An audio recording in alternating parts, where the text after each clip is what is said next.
But I think the development of full artificial intelligence will spell the end of the human race. It's a flying object, and we don't know what it is. I would hope somebody is checking it out. It was a rocket or whatever, but incredibly fast, opposite direction. It was too fast to be an airplane. I'm glad the Pentagon is looking at this, because if it poses a threat, I want them on top of it. Well, the craft generates its own gravitational field. So you said there's lights in the sky? The internet has become the command center for criminals and terrorists. 911, what's your emergency? I need help, please help me! Aliens won't let it happen. You know, that's what we're instructed to say. Roswell, Area 51. Alien kept deep under the ground. 1, 0, 1, 1,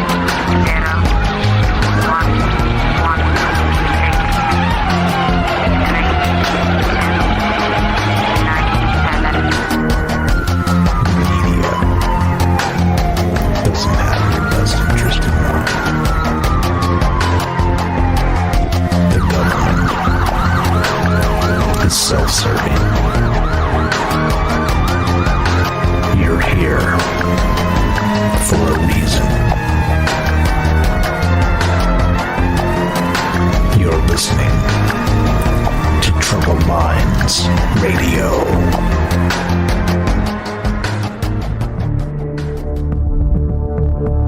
Broadcasting live from a secret bunker just off the extraterrestrial highway.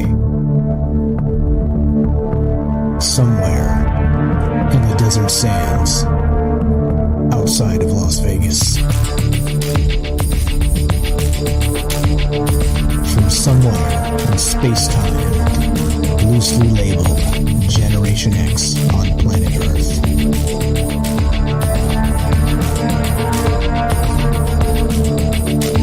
And asking questions of you in earnest into the digital darkness. Good evening and welcome to Troubled Minds Radio. I'm your host, Michael Strange, and hello to all of you who may also have troubled minds. What's going on, guys? It is Tuesday night, and that's one of the nights we get together and talk about all the things we're not allowed to talk about. You know what those things are. Aliens, conspiracy, the paranormal, the government, academia, the 24-hour news cycle, propaganda, and the general feeling that we live in the upside down. What's happening? I had some pretty hot shows the last couple times. What's up? Shout out to Axel Steele if you're out there. Shout out to Night Stalker for jumping in Thursday and Monday and making these shows banging and off the rails and all the rest of the stuff that we like them to be. And I appreciate that very much. And as a result, and I bring them up because very, very good stuff from them as always. But I met them on this show. I met them doing this show. And as you know, the whole secret of Troubled Minds is not me. It has very little to do with me, other than I press the buttons and start a conversation. The secret of Troubled Minds is you.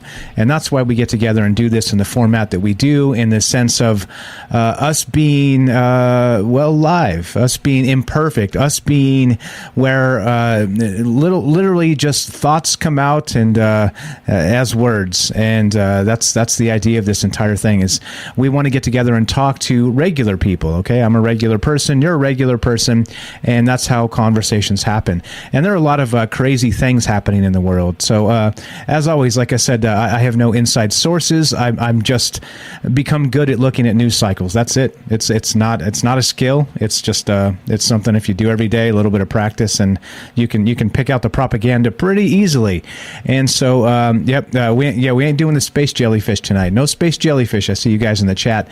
Speaking of the chat, so that's what we're doing tonight. We do this live again, imperfections, ums and alls and and all, because we can include you. And that's, again, back to the secret weapon of troubled minds. So as a result of that, all the fantastic folks who've been part of this show, you're also invited to be on the show. If you have an idea to co-host or anything like that, like I've always said, Linda Moulton Howe or Richard Dolan, you don't need to be those people to be on this show. You just need to be you, and that's it. And your advantage is you have me. So if you think, well, I wouldn't be good, talking in huge doses on the radio and things like this, nah, come on, get in here, and you got me. I'll back you up. If you want to take a moment to collect your thoughts, you've got this guy, and this guy can talk, and I'll give you a moment to buy your thoughts back, right the ship, and can continue trucking. And that's you got me. So it's all good. So with that said, we are streaming on several platforms here, and of course being live on the radio. We'll have a phone number.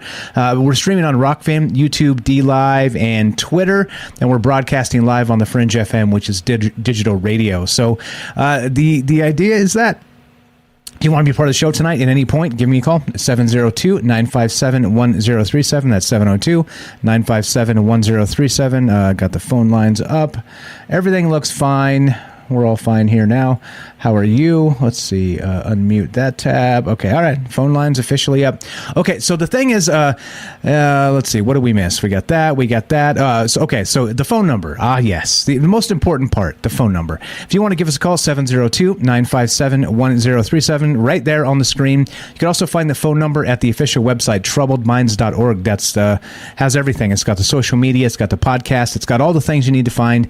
If you want to come say hi, it's got a Discord link, which of course we're using Discord to do the show, and as a way to allow international folks, because people listen to this show all over the world, to call in. And Discord, again, is a chat client. It's a voice client. It's completely free as long as you have an internet connection, and it's a way they're doing a good job of bringing people together, and that's what this show's about as well. So again, remember that this is not about an arbitration of truth. Okay, that's not what this is about. This is not propaganda in the sense that we have to take everybody else's talking points, Don Lemon or Sean Hannity or any of the rest of these guys, as any sort of truth at all. I mean, clearly they're biased people, very, very, very deeply. And not only that, they're paid to be biased people, because of course they want you divided. They want you to hate me and me to hate you and all the rest of that.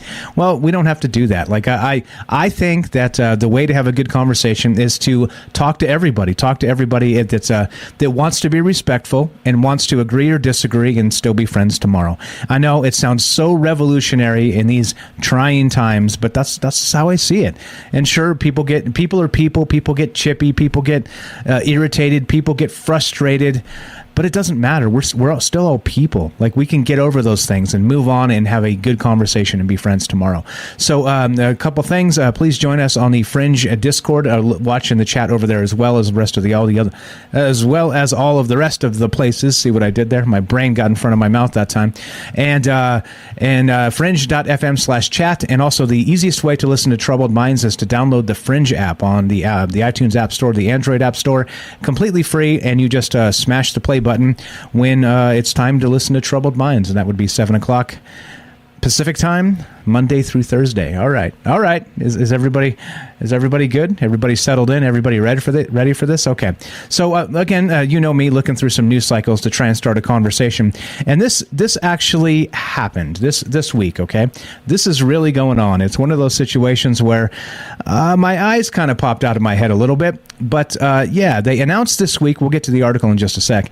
But they announced that Neuralink is about to undergo actual human trials. Okay.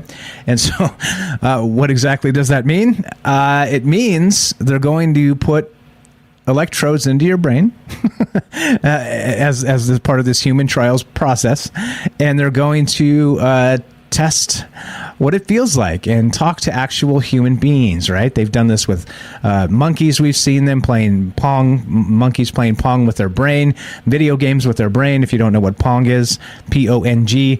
If you do and you've seen that, well, they did the Three Little Pigs test, which was kind of cute, a little bit of Dorbs, nice touch, Elon Musk. But if you recall, last year sometime, they had the Three Little Pigs, meaning they had the 3-pig test, which one pig didn't have any Neuralink ever.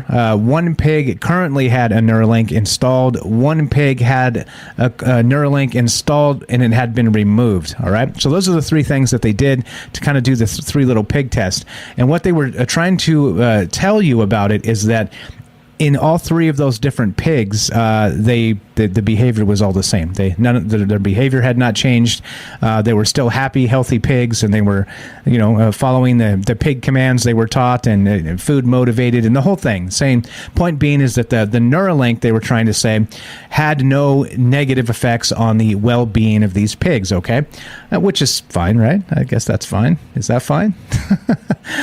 So that's what's up, right? This is where we start tonight, because again, Neuralink is one of those things, all right? It's like Elon Musk has said, and this is a fantastic idea, right? In that, we all text message or we type keyboards, things like this, but it's slow. Even like the fastest typists in the world, the world record holder for the fastest text messages and whatnot, it's still slow by comparison of thought, right? Like, again, imagine if I was trying to type all the things that I'm saying. And in many cases on this show and the things that come through my mind, through my mouth, it's almost instantaneous, right? Like when you get practiced at it, sure, you fumble and you misspeak and say dumb things and this or that or the other, but you get how fast it is. I'm thinking it's coming out of my mouth. I'm thinking it's coming out of my mouth, right? However, if I had to type this all these words that I said tonight, if I was typing this, how long would it take? Probably, I don't know, double, right? Double the time, maybe more than that. Sure, it would be more concise because I could make corrections on the fly, delete this, change that, which of course would add more time. But still, you get the idea that communicating through verbal speech is much, much faster than typing. Obviously, okay? I'm stating the obvious here. However, what Elon Musk has really brought about is saying that we should be able to send these messages instead of even voice to speech, some of this dictation stuff that's happening with the technology now. Well, the next step is, instead of that, it's going to be brain to text or whatever, right? You think it writes it. Straight from your Neuralink hookup, okay? Among other things, they're talking about solving, paralyzation in people by actually tapping into, the nerves in the back. Let's say you had a horrific accident and you've been paralyzed from the neck down or something. They're saying that by tapping into the brain, they're going to be able to maybe re-stimulate some of these areas of the body that have been paralyzed. And there you go. What's up, Mr. Mensa? Says it's what we have to do in the chat room. Type. Exactly, right? Exactly. And it's slow. It's just, and not only that, right? It's it just is the way it is. It's inefficient. Okay, so at least in that, Elon's right. Well, what about the rest of the stuff Elon says? I'm not so sure about curing paralysis and some things like this. We'll see. Again, I hate to be the naysayer. I think that we can do a bunch of really good things with this, but it's going to have to be a volunteer, right? It's going to have to be sort of volunteer basis, or else what? Or else, well. So a few questions tonight. So now, since they've announced, we'll get to the article in a sec, but since they've announced the Neuralink human trials, what do you think the future is going to look like with these brain chips implanted?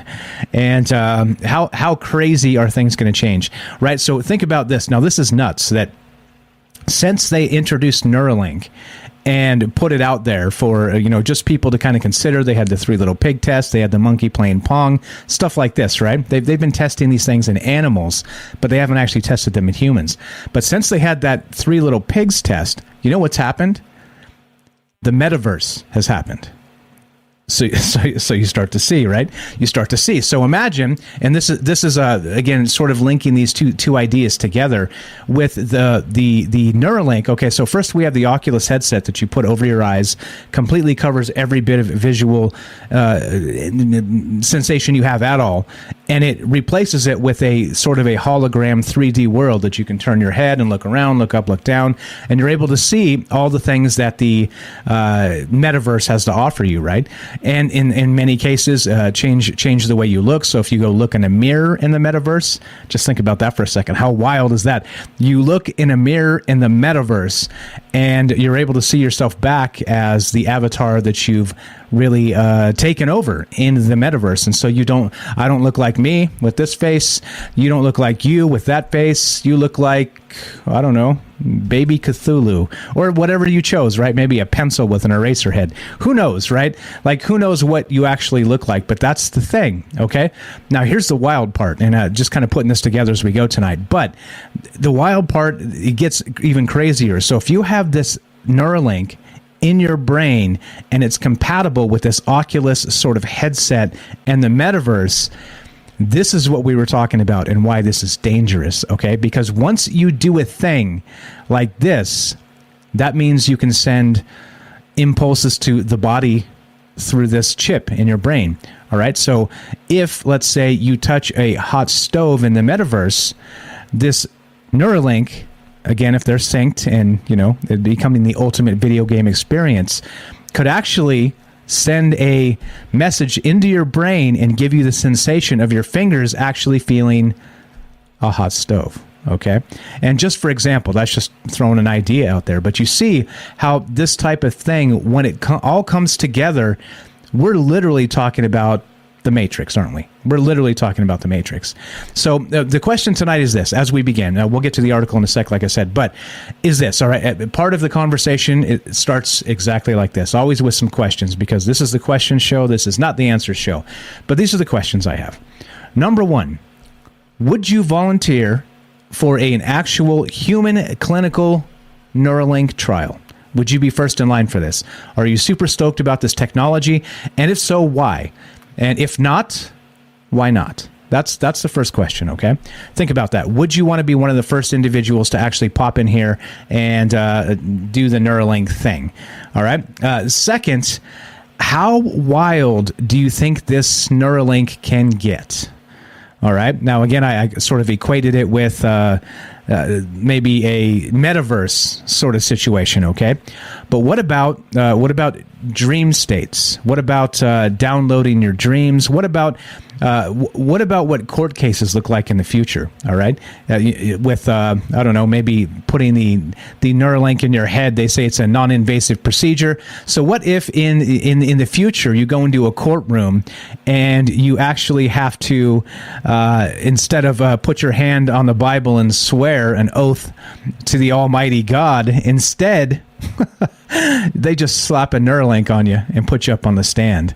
And so not only that, you can think in terms of, telling the truth, the whole truth, and nothing but the truth, but you'll also have a court reporter dictating the courtroom situation, probably with a Neuralink, him or herself. and also they're able to probably monitor your thoughts or anxieties or anything in real time. And if that sounds like a Black Mirror episode, well, it was. It totally was. And so that's what I'm talking about tonight. That's what's on my mind. So let's get to this article. Once again, if you want to be part of the show tonight, those are the questions, right? So would you be the first in line for the Neuralink human trials? And why or why not? And then also, how crazy do you think this is going to get? Let's make some predictions in, let's say, 5 years, 10 years, 20 years type of thing. How crazy do you think this Neuralink situation is going to get? We've seen some of this two-tier society stuff happen recently. Not going to get into it because it'll get us taken off the internet for medical misinformation, if you know what I'm saying. But it's happening, right? It is happening. It seemed ridiculous 2 years ago to suggest that you would have to show papers or some sort of a credential to sit down and eat at a restaurant. It's happening, all right? And so this is the way the world's going. If we can justify insane things over who knows, whatever it happens to be, then do you think at some point they'll be able to require this in sort of maybe courtroom situations? Maybe they do this at school so they can monitor how like engaged you are with the classroom, or who knows, right? Like, this is the type of stuff that you start to think, no, come on, that's ridiculous, Mike. That's insane. Are you serious? Where they would require this type of thing in a particular setting or instance? if you've been paying attention to the last 2 years, then, well, maybe I'm not quite that insane. But okay, here we go. So let's get to this article. Again, 702-957-1037. What's up, guys? I see you, Vicky and, Adonna and Ronald over on Rockfin. I see you guys. It's kind of quiet over there. What's up, Vicky, Jeff?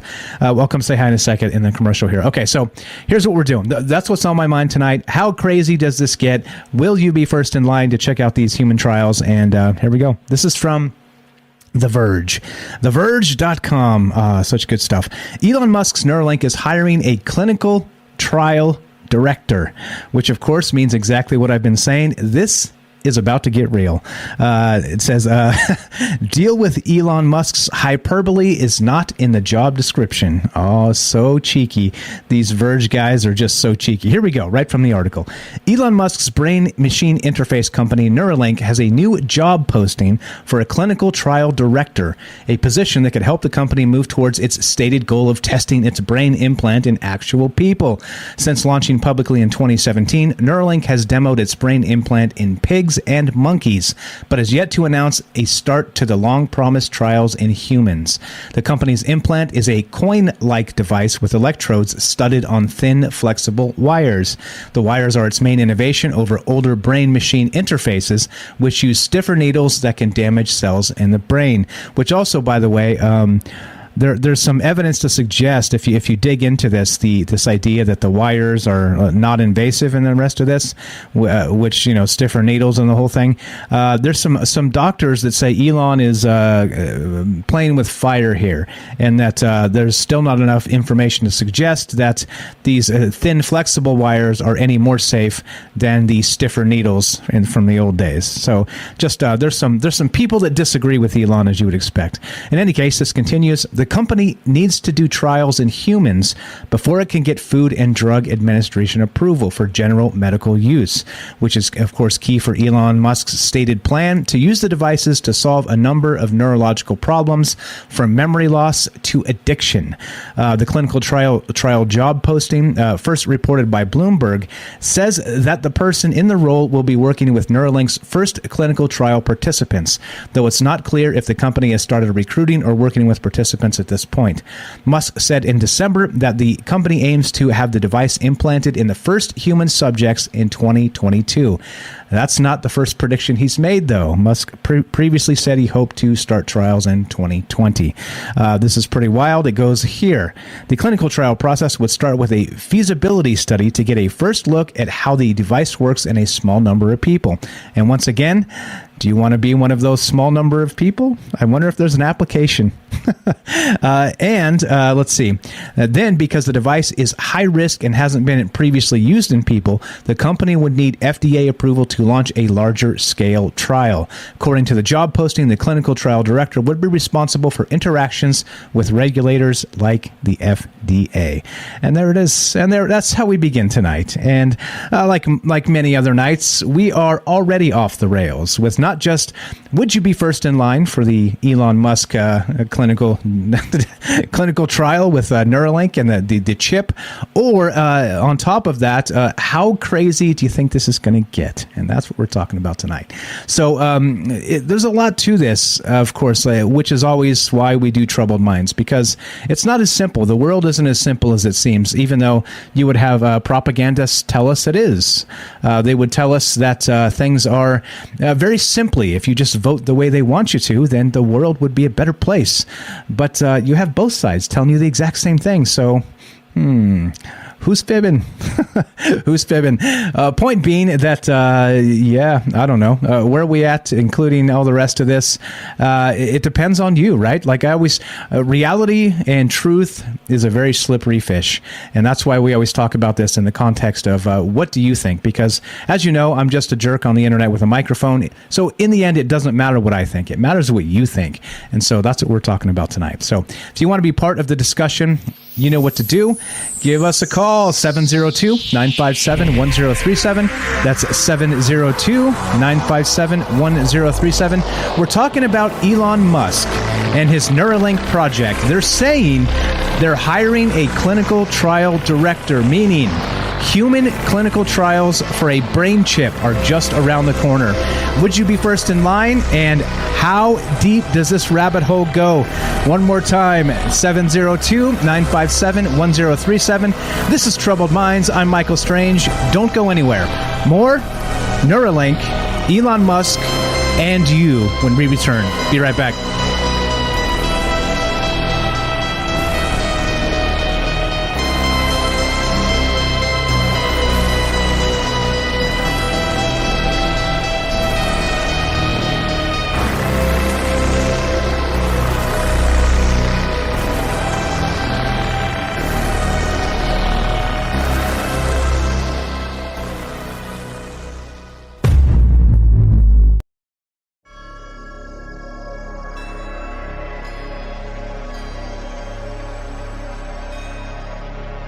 Welcome back to Troubled Minds. I'm your host, Michael Strange, and we are streaming on Rockfin, YouTube, DLive, and Twitter. And we are broadcasting live on the Fringe FM. And tonight, we're talking about Elon Musk, his Neuralink, and human clinical trials. Would you be the first in line?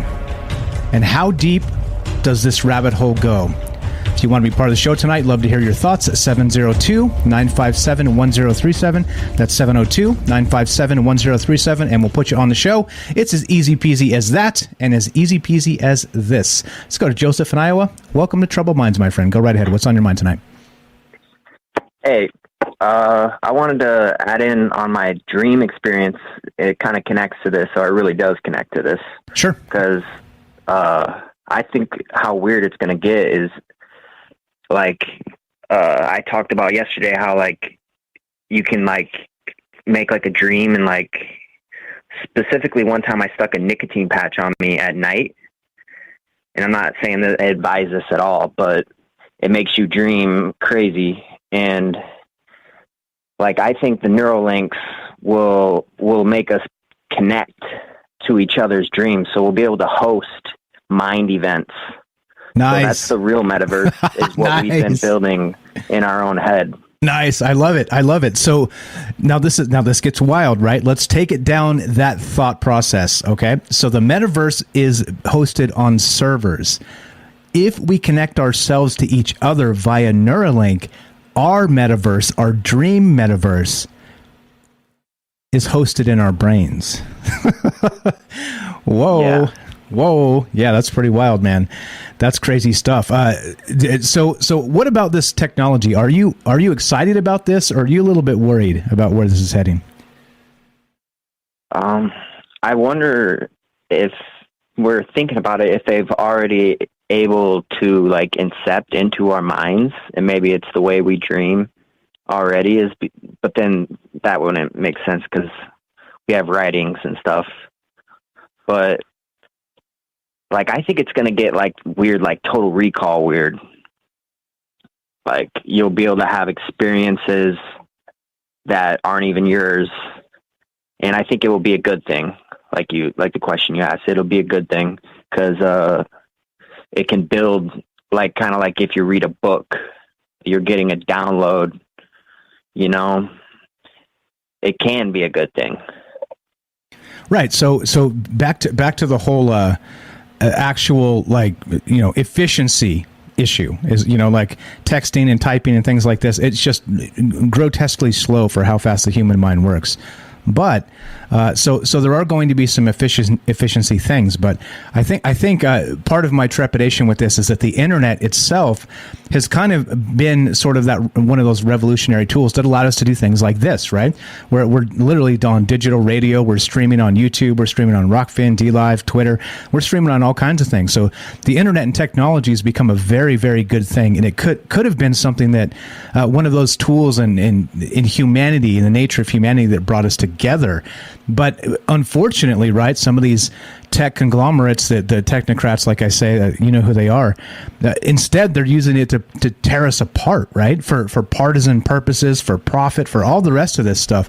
And this is where I get a little bit let's say hesitant with this type of technology, right? Because of course, I agree with you in that if we use technology earnestly to do good things all the time, then there's no reason to be afraid. Except that's not the way our world works, is it? No. I mean, I think a good way to look at it is, I mean, a dream happens quick. So if you could multiplayer with people in your dreams, then, I mean, you could get a lot done in a meeting really quick. Just, like take some hypnosis or hit play, enter, and wake up 5 seconds later and you got tons of stuff done, Yeah, that makes sense to me. I think it would be. Well, also think of it in terms of this, right? Like a lot of people have like a very methodical mind, and can also just have like 5 bullet points and just bam, bam, bam, bam, and talk about them. But some people, can you imagine like having like 5 chaotic minds hooked up together trying to have a meeting? like talk about like shouting over each other. It could be wild, and this is what I'm saying, right? Again, this show is not gloom and doom, and I'm not saying the end of the world is coming because of the chip in the brain and the rest of this. I'm saying, what do you guys think about the implications and how these things may work? I like where your mind's at here, talking about multiplayer with our dreams. Pretty wild stuff. What else do you think? So let's say, when do you think that'll happen? 5 years, 10 years? And if that's the case, what happens after that? Are we going to have the full-on Matrix experience or Inception experience, or both, in the Matrix, dreaming within a dream inside another Matrix? Oh, geez. Yeah, I don't... it could already be happening. Yeah, right. Maybe this is the 3rd layer down we're in right now, Joseph, for all we know. Right. But, I forgot what I was going to say. See, imagine Neuralink hooked into all our brains. Oh, yeah, and I got it. We're like, we know what Joseph was going to say. You were thinking this. No, go ahead. I think it's the artists. And like a lot of people, maybe not even artists, maybe you'll find hidden imaginations in all kinds of people. Like maybe you not enter their mind completely, might not be a thing, but maybe you can experience some part of them, and I think that could be powerful. Yeah, so I think we've talked about this in the past with sort of that alien communication aspect, where they say that aliens communicate telepathically. So it would sure cut a lot of the BS out of misunderstanding and things like this, for sure, right? Because you could just say your thought, and your thought is basically pure. It's not going to misspeak. It's your thought. So those things, like, again, there's value there. There's a lot of value there. Just kind of cutting to the chase of, hey, look, I don't know, because your thoughts, and especially once you know your thoughts, it's like being watched on camera. Yes, it's worse, like even worse. Worse. Yeah. Yes, exactly. Your thoughts could go off the rails.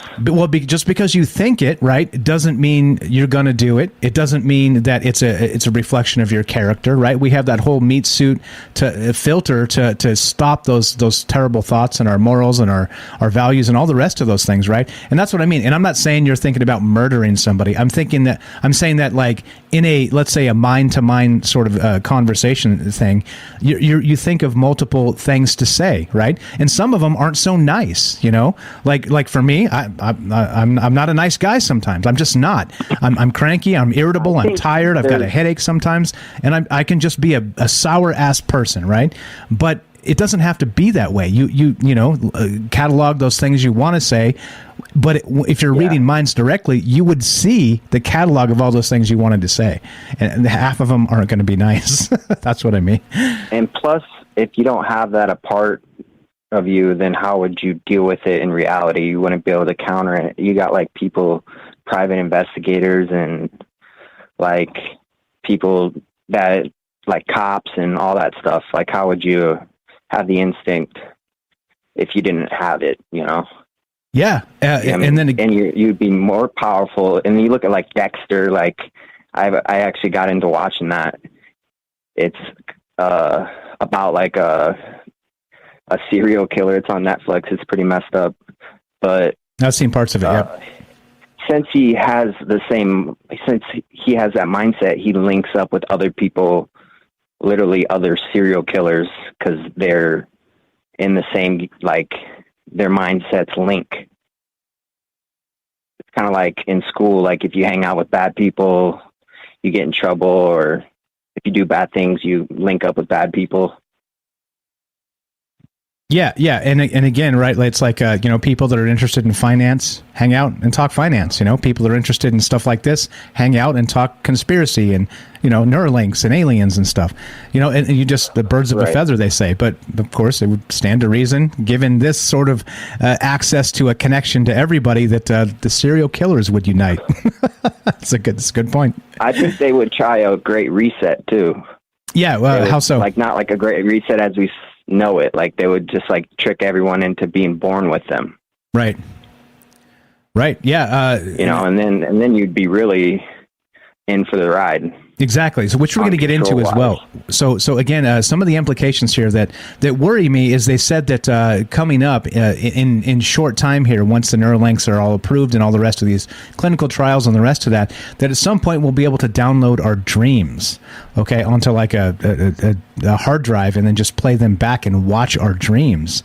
And so the issue with that I have is the more tampering and the more sort of into the brain you get, sure, the more you understand about yourself, but also you have middlemen. You have people that are hooking you up to these machines. You have Neuralink that's going to be hooked up to 5G, like somebody said in the chat. You have all these things, maybe this metaverse situation. There's a whole lot of middle people between here and there to intercept those thoughts. And literally some of the most private moments inside of us, right, that should not be shared, frankly. And I think that's just the worst of this, as we look at humanity, then we look at again Facebook and Google and these technocratic institutions, and what they want is everything about us. Like I was making jokes the last couple shows, like maybe last week, about don't take your phone to the toilet, because they're timing you. You know what I mean? They want to know how long it takes you to crap, right? Things like this, because they want to know every single detail about you so that they can sell you ads or whatever. So imagine when it becomes like not just every detail about what you do in the physical world. Now it's every detail about your thoughts, your inner thoughts before they even happen. That's more wild, man. That just becomes super crazy, right? Yeah, I think they would be more. I would be more thinking about like the people, not the ad people, because that's small technology. They got like their capitalism and stuff, but we have where'd that technology come from? That's probably, they probably are harnessing it. They're probably going to harness it to, like, I'd imagine map, like you said, map everything about us, but map everything in the future too. Like map, like not even the future, because the future could be, we could get wiped out. They're trying to create, and then that would remove the purpose of, like, if they can create everything off of what they have, then I don't know. It'd be a good thing. It'd be like the AI you were talking about that can start progressing faster and doubling down. And becoming the AI god. You're the best, bro. We got a call behind you as well. I appreciate the phone call. Great thoughts as always, Joseph. You were the man. I appreciate you listening on every word and sticking with us as we go through all these crazy topics. Appreciate your takes. You're the best. Joseph here has a YouTube channel. Check it out. It's called Hydra Host. Links in the description. Appreciate it, Joseph. Have a great night. There you go. Easy as that. Good stuff from Joseph to get us started off there, and some interesting ideas. And so, how do we share our thoughts? Is multiplayer with not just the metaverse, but multiplayer with a Neuralink? Is that the future? I'd love to hear your thoughts. 702-957-1037. That's 702-957-1037. We'll put you on the show just like this. Let's go to Robert in Pennsylvania. This is the Robert. Welcome to Troubled Minds, my friend. Go right ahead. Okay. for one thing, this is crude to have to, I guess, bore through the skull and put this microchip in.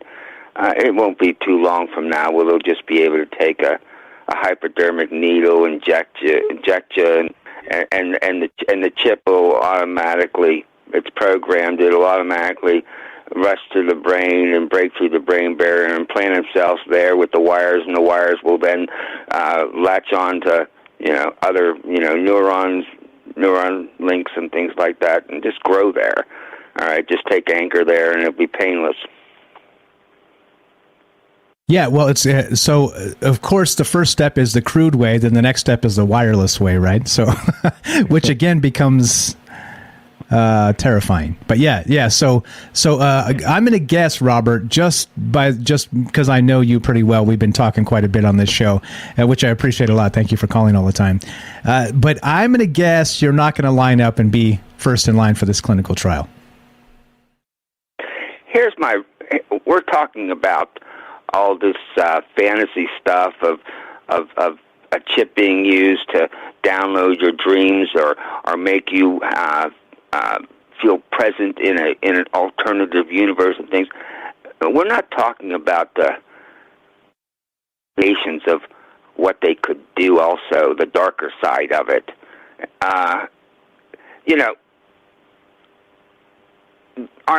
Every automobile that's made in the last maybe 10, 12 years is hackable because it's all computer, right? People have heart valves that have been hacked. Once we allow ourselves to have some kind of chip put into our brains, we might have a good old time with that and just appreciate all the goodies about it. But it means that your brain can be hacked. That chip can be hacked and make you do something that may not be something that you would want to do. Exactly right. Exactly right. So we are going to get in some of the more nefarious means here and downloading dreams and things like this, because I think it's important. But you're right, and I've said this and I maintain this. Remember, they told us you couldn't hack the blockchain. And then they had that the ransomware thing with the oil pipe, and then they sent them $4 million in Bitcoin, and then the FBI just recalled that Bitcoin through the blockchain. So they said it's completely secure and it's anonymous. They have a quantum computer. Right. It's kept in a box. It's a quantum computer that can, in minutes, break any encryption, all right, and steal your wallet. I was sitting here wondering, how often over the it's been going on for a long time, years, where there's somebody goes crazy and starts saying the CIA, the Secret Service, or whatever, they put a chip in my brain. I hear voices because of it. I blah, blah, blah, blah, blah. And I'm wondering if a chip like that, if once it's in, all right, it not only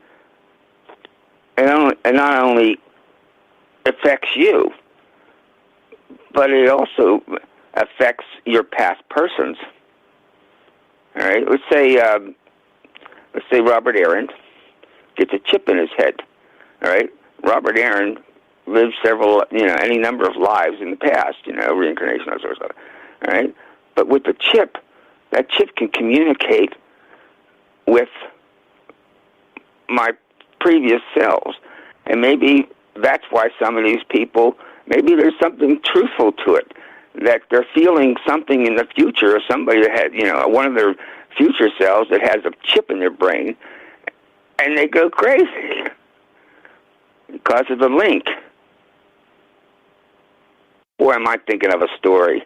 I was about to say, that sounds like a story, Robert. I think I've read that story. But no, so I think the thing is too, regarding what you're describing here, is that we kind of don't know. Like, again, we talk about as the brain sort of being a super transmitter, right, of not just thoughts and ideas, communication, but who knows? We've talked about recently about not just Tesla, but Philip K. Dick, and last night we talked about H.P. Lovecraft and some of these guys that were able to channel maybe stories from other areas. So if we do put this chip in, and like we have these natural people that are naturally sort of in tune with, who knows, the multiverse or the matrix or whatever you want to call it. What are we doing? Are we interrupting that? Are we tapping into that accidentally? Like, how does that affect those things? I think that's what you're getting at here, right? Yeah, I think that you better be careful what you're looking forward to. You just might get it. There's good things to that. There's a possibility. Let's say, like they do a circumcision, or whenever a baby's born, they automatically give them an injection that plants a chip in their brain, and then when they go to school, all right, they just download the lesson plans. You can instantly learn anything because they can just download that information into your brain. Yeah, again, as always, like we say, on the precipice of the knife's edge with technology, all this stuff can be used for good if we have people administering these things that we can trust, right? But again, we can't trust the media, we can't trust the government, we can't trust major corporations, we can't trust the technocrats. So who the hell can we trust? These are the people that are going to be administering these things to us. We can't trust the justice system. I mean, it goes on and on and on, right? So that's the weirdness of this, which makes me hesitant, right? It's not the technology itself. I think it's good. I think this could be a very, very good thing. It's the people on the high end of this, the top end, the people that hide behind PR chains, PR firms, because, well, they don't want to tell you the truth. That's always my concern. I got a few more things I want to put out there. Sure. Right? We have about 2 minutes. I can see you're getting close to taking a break, so if you do that, would you mind keeping me on for a little bit after the break? Sure. Thank you for asking. I was going to ask you anyway. So we got about 2 minutes, and then we'll take the break. We'll hold you over, and I see you there, Mr. Mission Control. Hang tight. We'll go to you after that. So go right ahead. 2 minutes, and then we'll bring you back after the break. Okay. Then we got the situation where somebody gets the first chip, and then there's a new generation of chips, and a newer generation of chips. So the person that had the first or second generation of chips is not compatible with somebody who has the fifth or sixth generation of chip in the brain. Then you have, with Windows, Windows 11, all right, which I got rid of real quick. It doesn't ask you for permission to when it does a software upgrade, all right, or a security upgrade.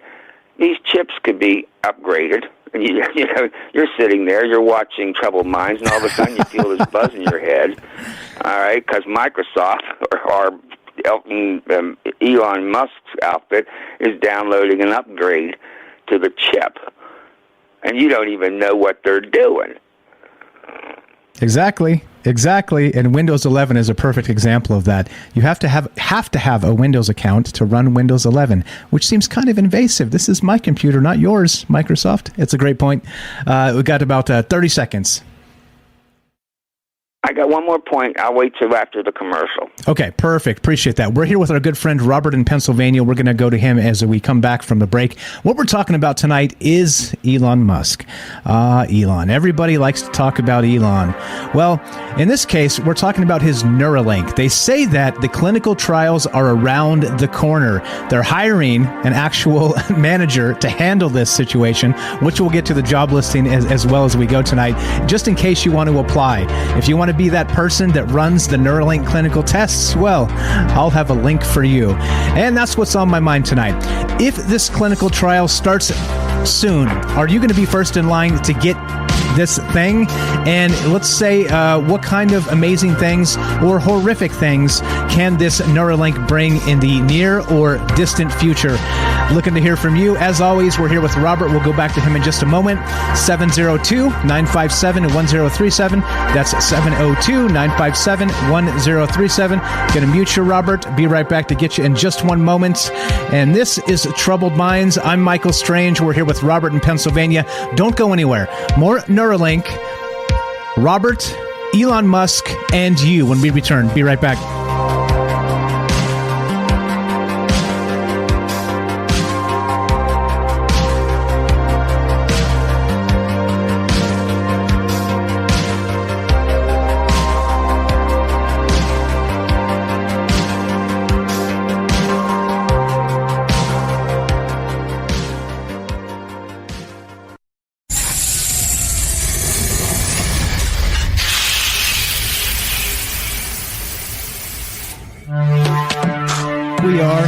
talking about the alien abduction phenomenon. The aliens are looking through your eyes and they're accessing your optic nerve. I'm doing fast. Through that optic nerve, they're transferring to your brain. Random images as they traverse neurons in the brain. All right, so and they also feel them planting or receiving memories or ideas or images.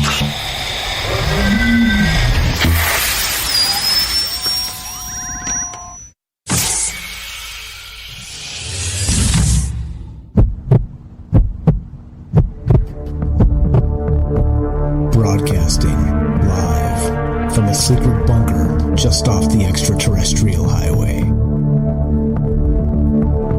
Somewhere in the desert sands outside of Las Vegas.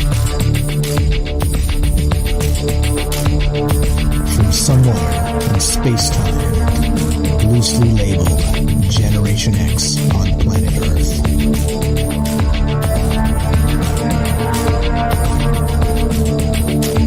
And asking questions of you in earnest into the digital darkness. Good evening and welcome to Troubled Minds Radio. I'm your host, Michael Strange, and hello to all of you who may also have troubled minds. What's going on, guys? It is Tuesday night, and that's one of the nights we get together and talk about all the things we're not allowed to talk about. You know what those things are: aliens, conspiracy, the paranormal, the government, academia, the 24-hour news cycle, propaganda, and the general feeling that we live in the upside down. We do it Monday through Thursday at 7 p.m. Pacific, streaming on Rockbin, YouTube, D-Live, and Twitter, broadcasting live on the Fringe FM, and we're taking your phone calls. Tonight, we're discussing Elon Musk. Yep, they said the Neuralink human clinical trials are just around the corner. What do you think? Are you going to be first in line? Do you think this is disaster for humanity? Or do you think this is the beginning of Star Trek Shangri-La post-scarcity living? You tell me.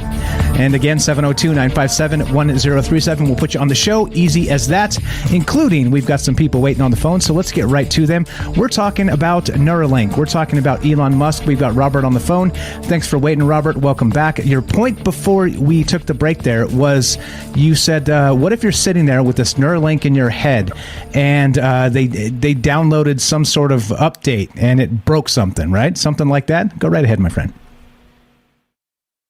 Yeah, I'm not saying it breaks anything. I'm saying that you have no idea what they're doing, to update that chip. It could be benign, but it could be very sinister as well. Elon Musk is a walking contradiction. He's been warning us for years about artificial intelligence, about, that eventually it would destroy the human race.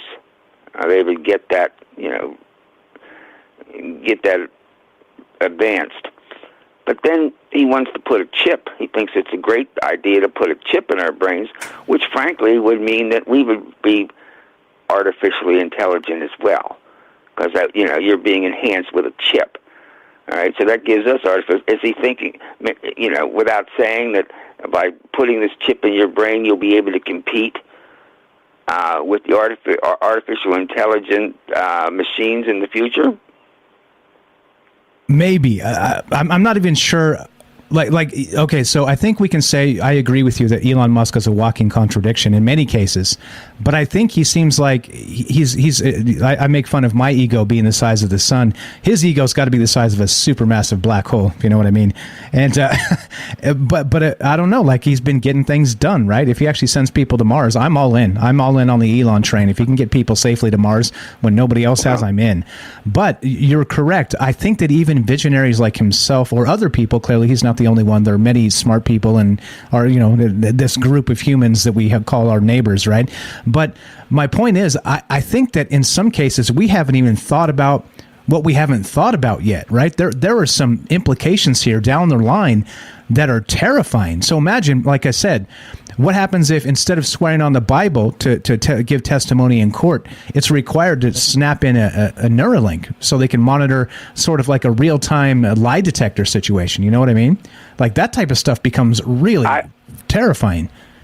And the only people that's responsible for that are the people that line up. And, they've already done this in Sweden. All right, where they've got the chips that go underneath your microchips that go underneath the skin of your hand or something, and people lined up for it. They lined up for this chip under their skin, and I believe it's Sweden, right?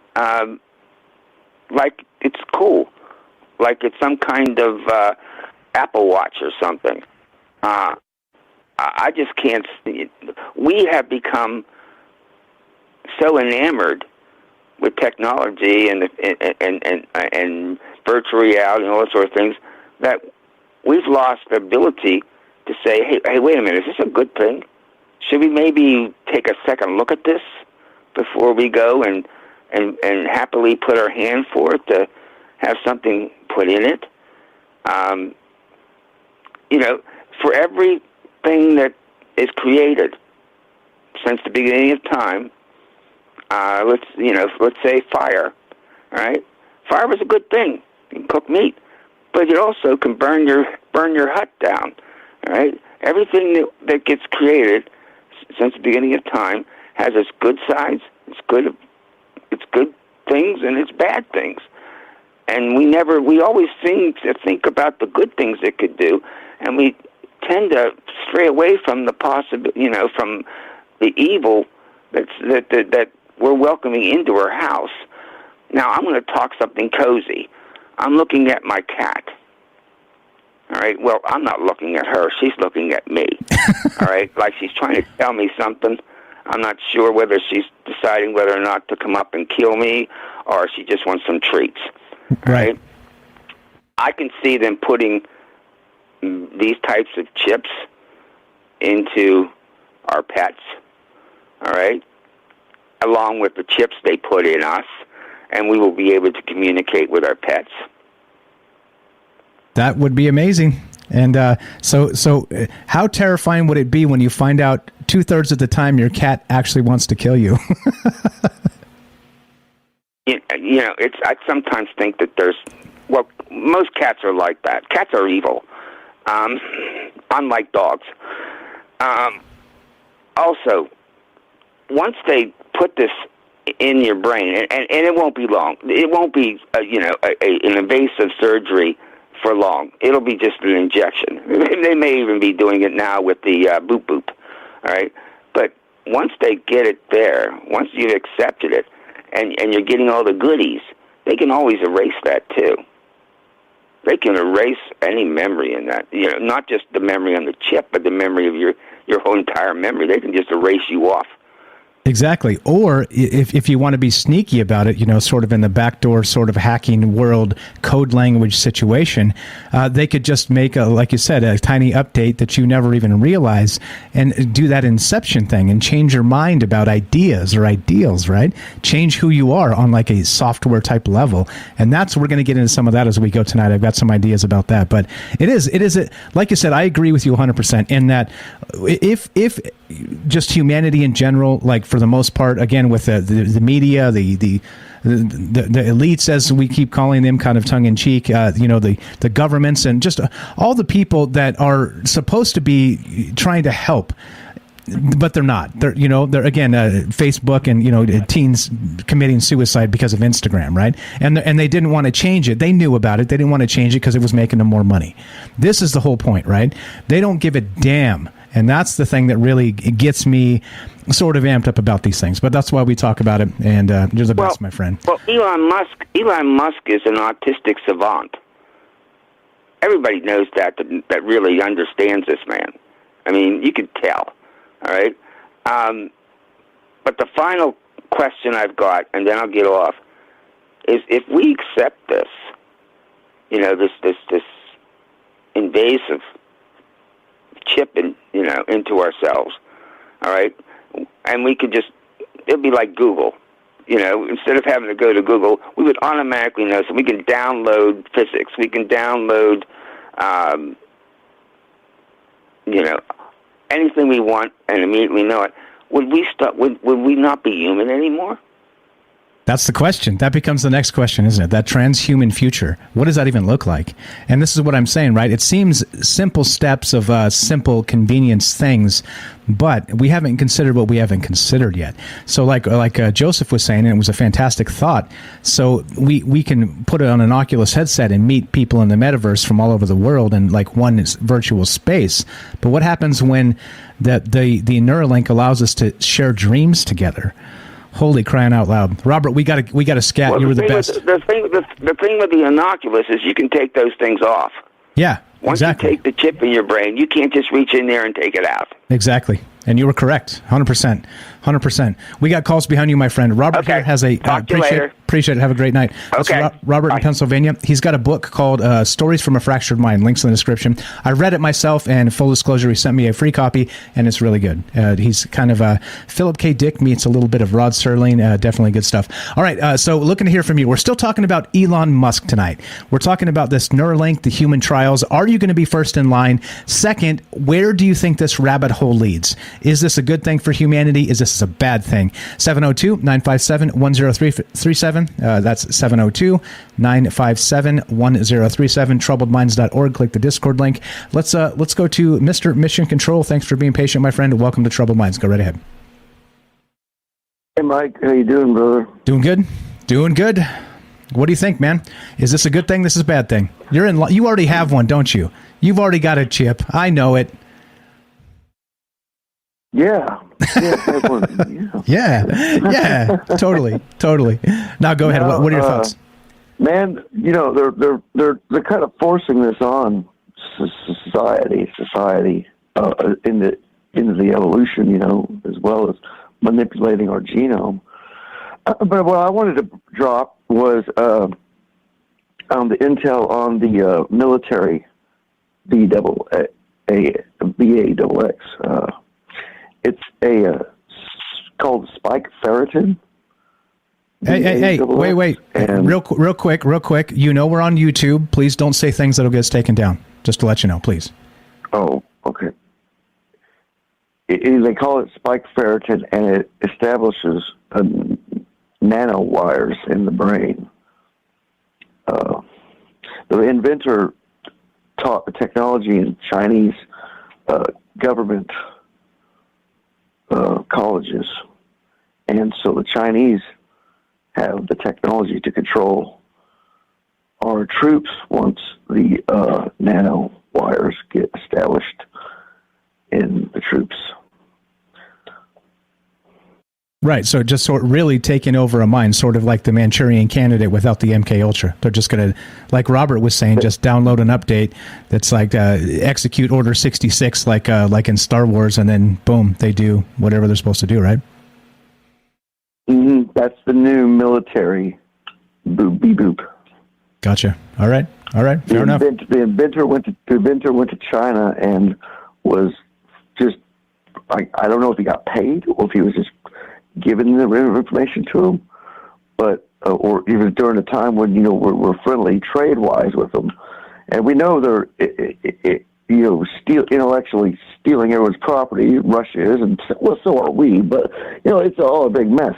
But I wouldn't go for a trial. I wouldn't, but it's gonna advance so quickly because already our cell phones, our routers, our computers, the receivers, the cell phone, the receivers for this stuff picks up our brainwaves. I believe it not only reads our minds, we know it listens to us all the time.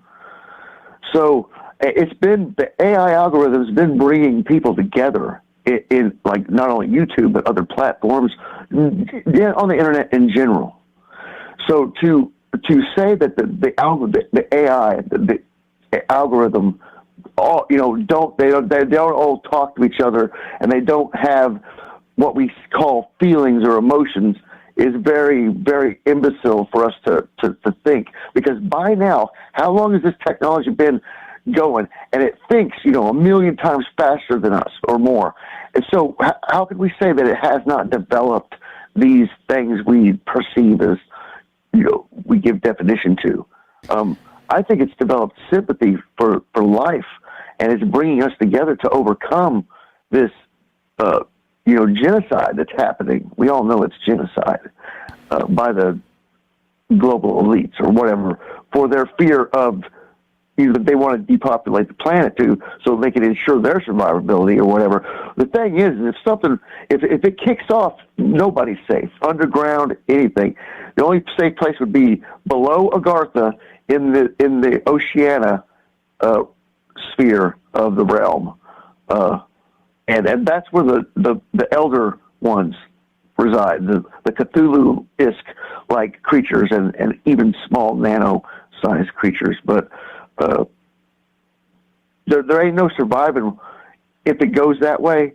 We're kind of straddling several different timelines here due to CERN's messing around in 2012, whatever they did.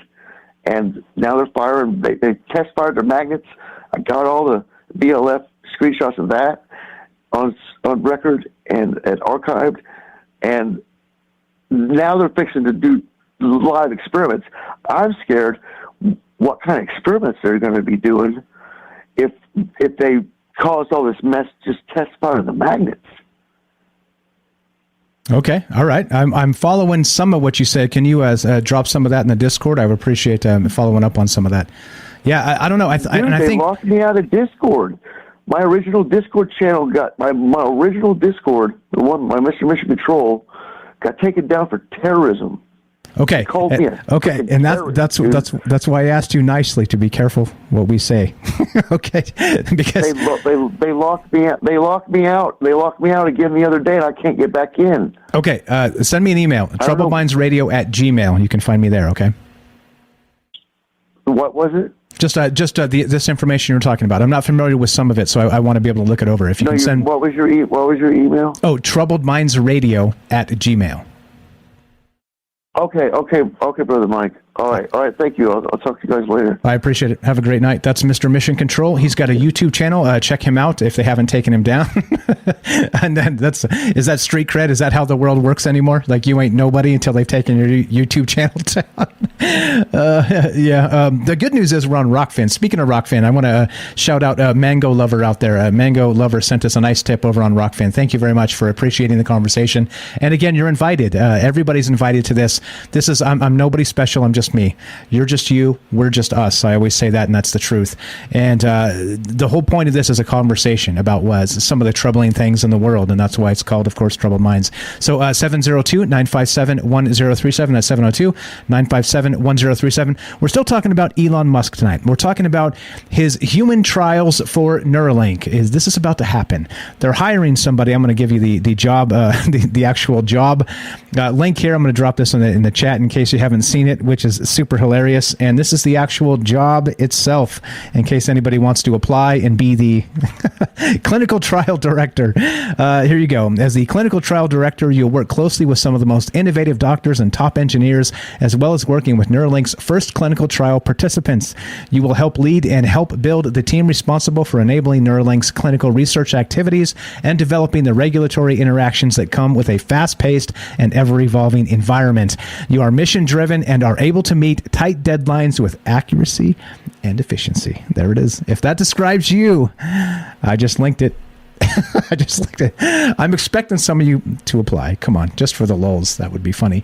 Anyway, we're still taking your phone calls if you want to be part of the show tonight. 702-957-1037. We got lots of people waiting over here in the on the Discord. Sorry to keep everybody waiting tonight. Tate, welcome to Troubled Minds. Tate in Discord. Can you hear me? Test 1 2. You're on Troubled Minds with Mike. How are you? Good. How are you? I'm doing well. Thanks for being patient. Thanks for popping in here. What are your thoughts on Neuralink and the rest of this? Oh, man, I was really just listening. It's scary. I'll say that.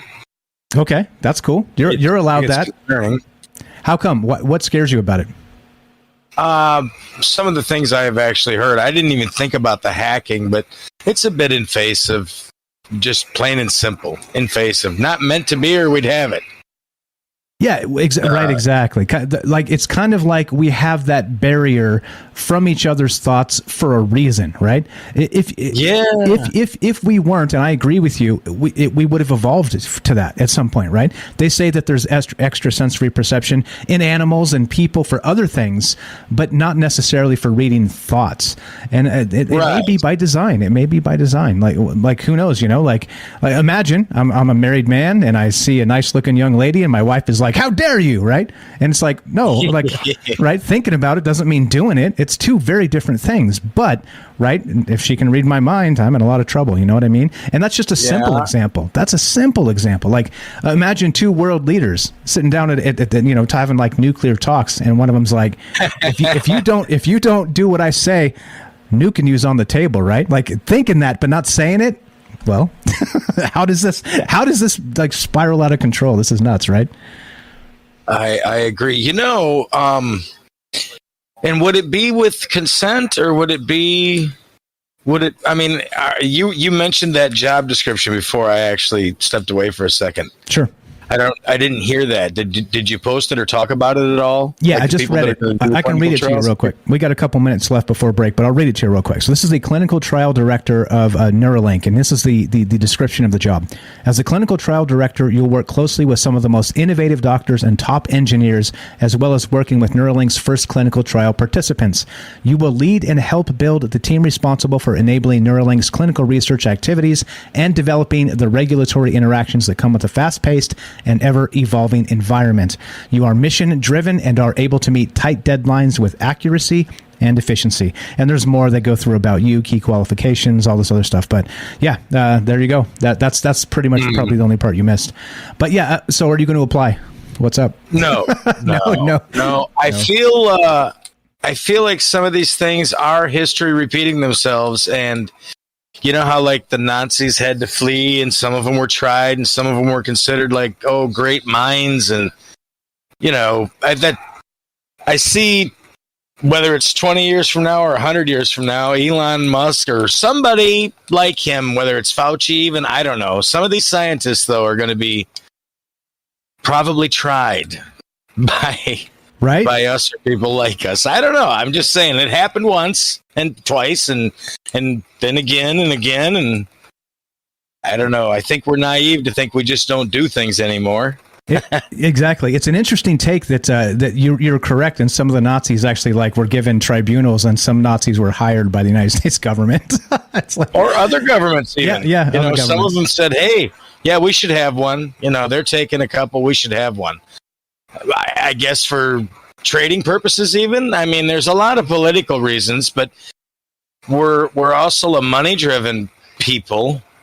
It doesn't matter to me if they want these dreams for Hollywood ideas because they're out. Like the whole Lovecraft thing, right? He harnessed his dreams and made a lot of money with the books and the stories. There you go. They're still selling it or manipulating it, right? Exactly. We're out of time, my friend. I appreciate you popping in here, even if you didn't expect it. Thanks for your thoughts. Thanks for listening. Thanks for being part of this. Thanks, Mike. Have a great night. Appreciate that. If you want to be part of the show tonight, 702-957-1037. That's 702-957-1037. We're talking about Neuralink human trials. Are you first in line or nah? This is Troubled Minds. I'm Michael Strange. Don't go anywhere. More after the break. Be right back.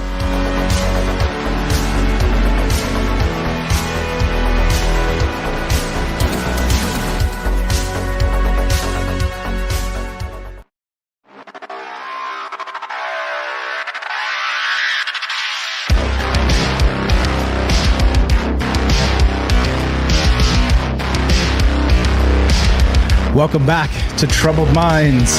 I'm your host, Michael Strange, and we're streaming on Rockfin, YouTube, DLive, and Twitter. And we are broadcasting live on the Fringe FM. And we're taking your phone calls tonight as we talk about Elon Musk, right? He's at it again. If it's not Mars news, it's Neuralink news. If it's not Neuralink news, it's something else, this guy. But Neuralink human clinical trials are about to happen. They're hiring a clinical director.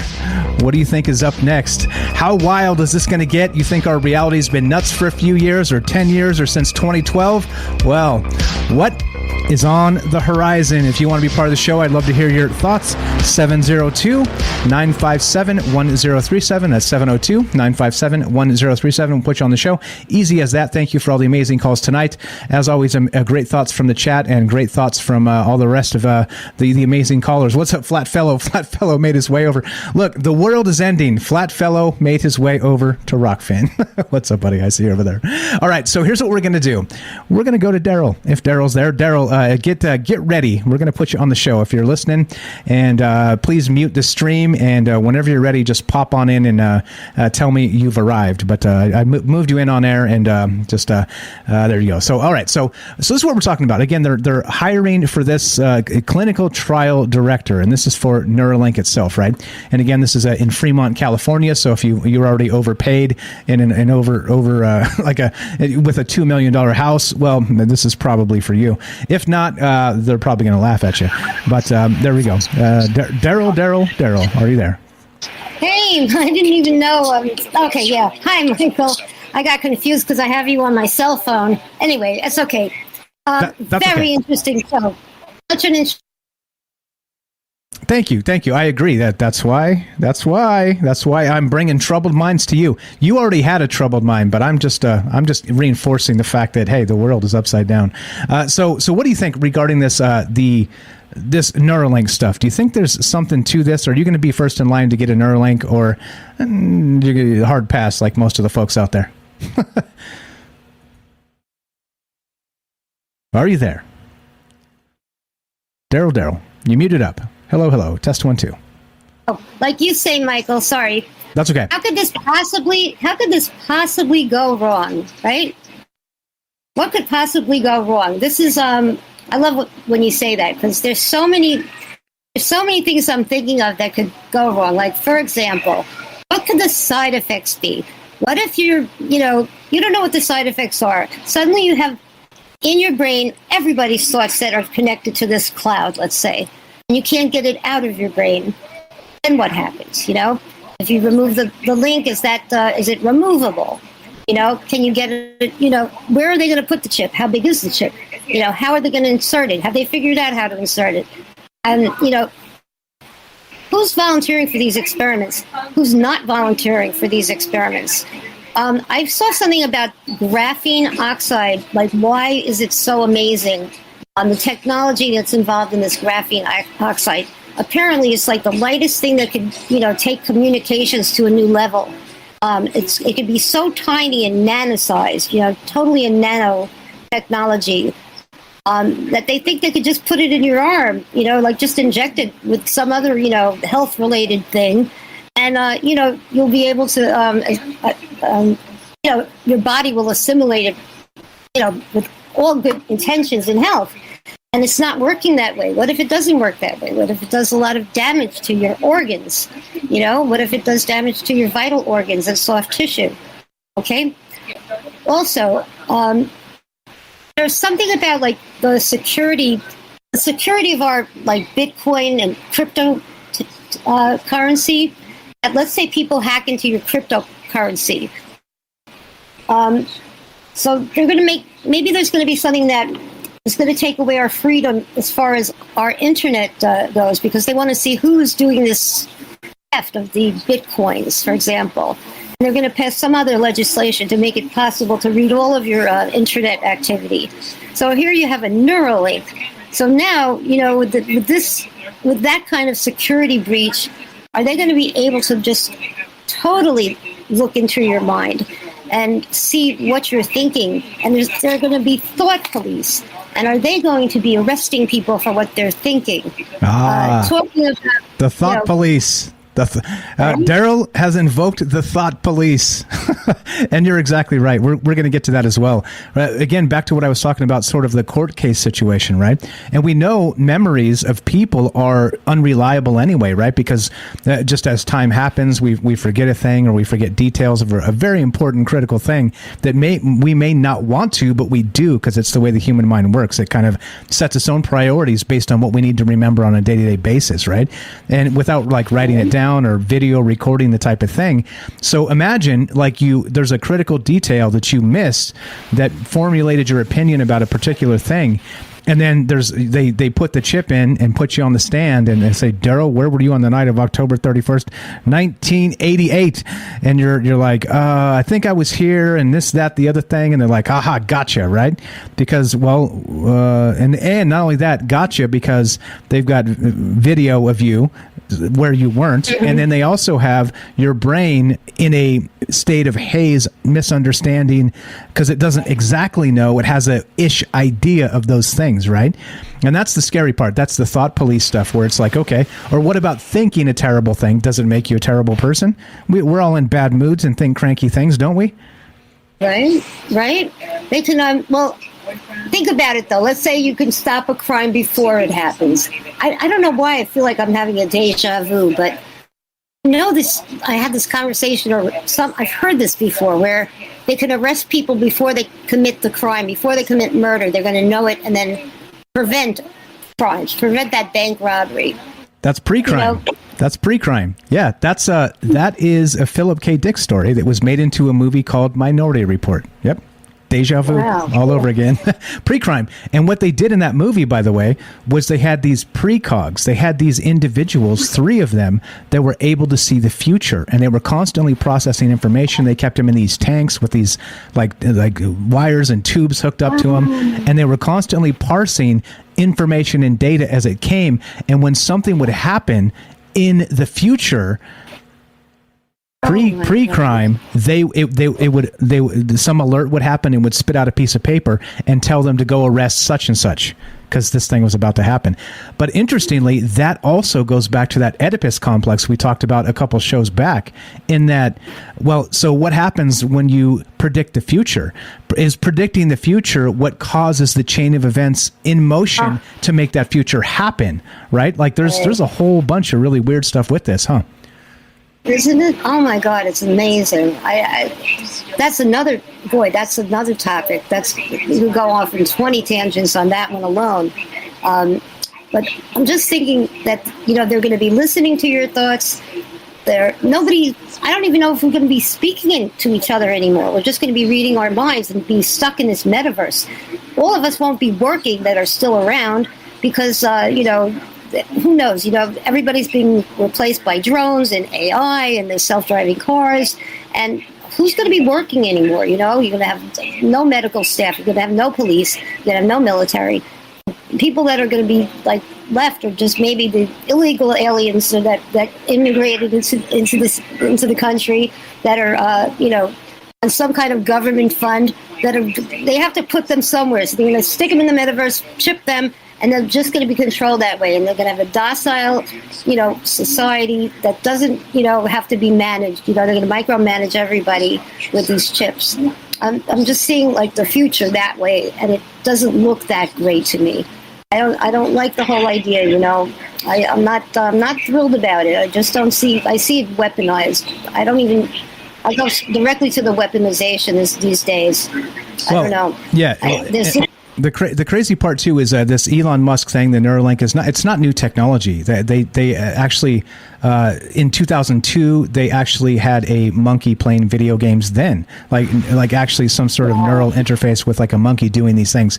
And so some of the researchers I was reading up on this and what some of the science is and how long it's been around. And some of the researchers from then are super pissed off because they did it then and got no attention, but now the mighty Elon Musk does it and everybody's like, oh, Neuralink. But that was in 2002, right? Like he's 15 years later.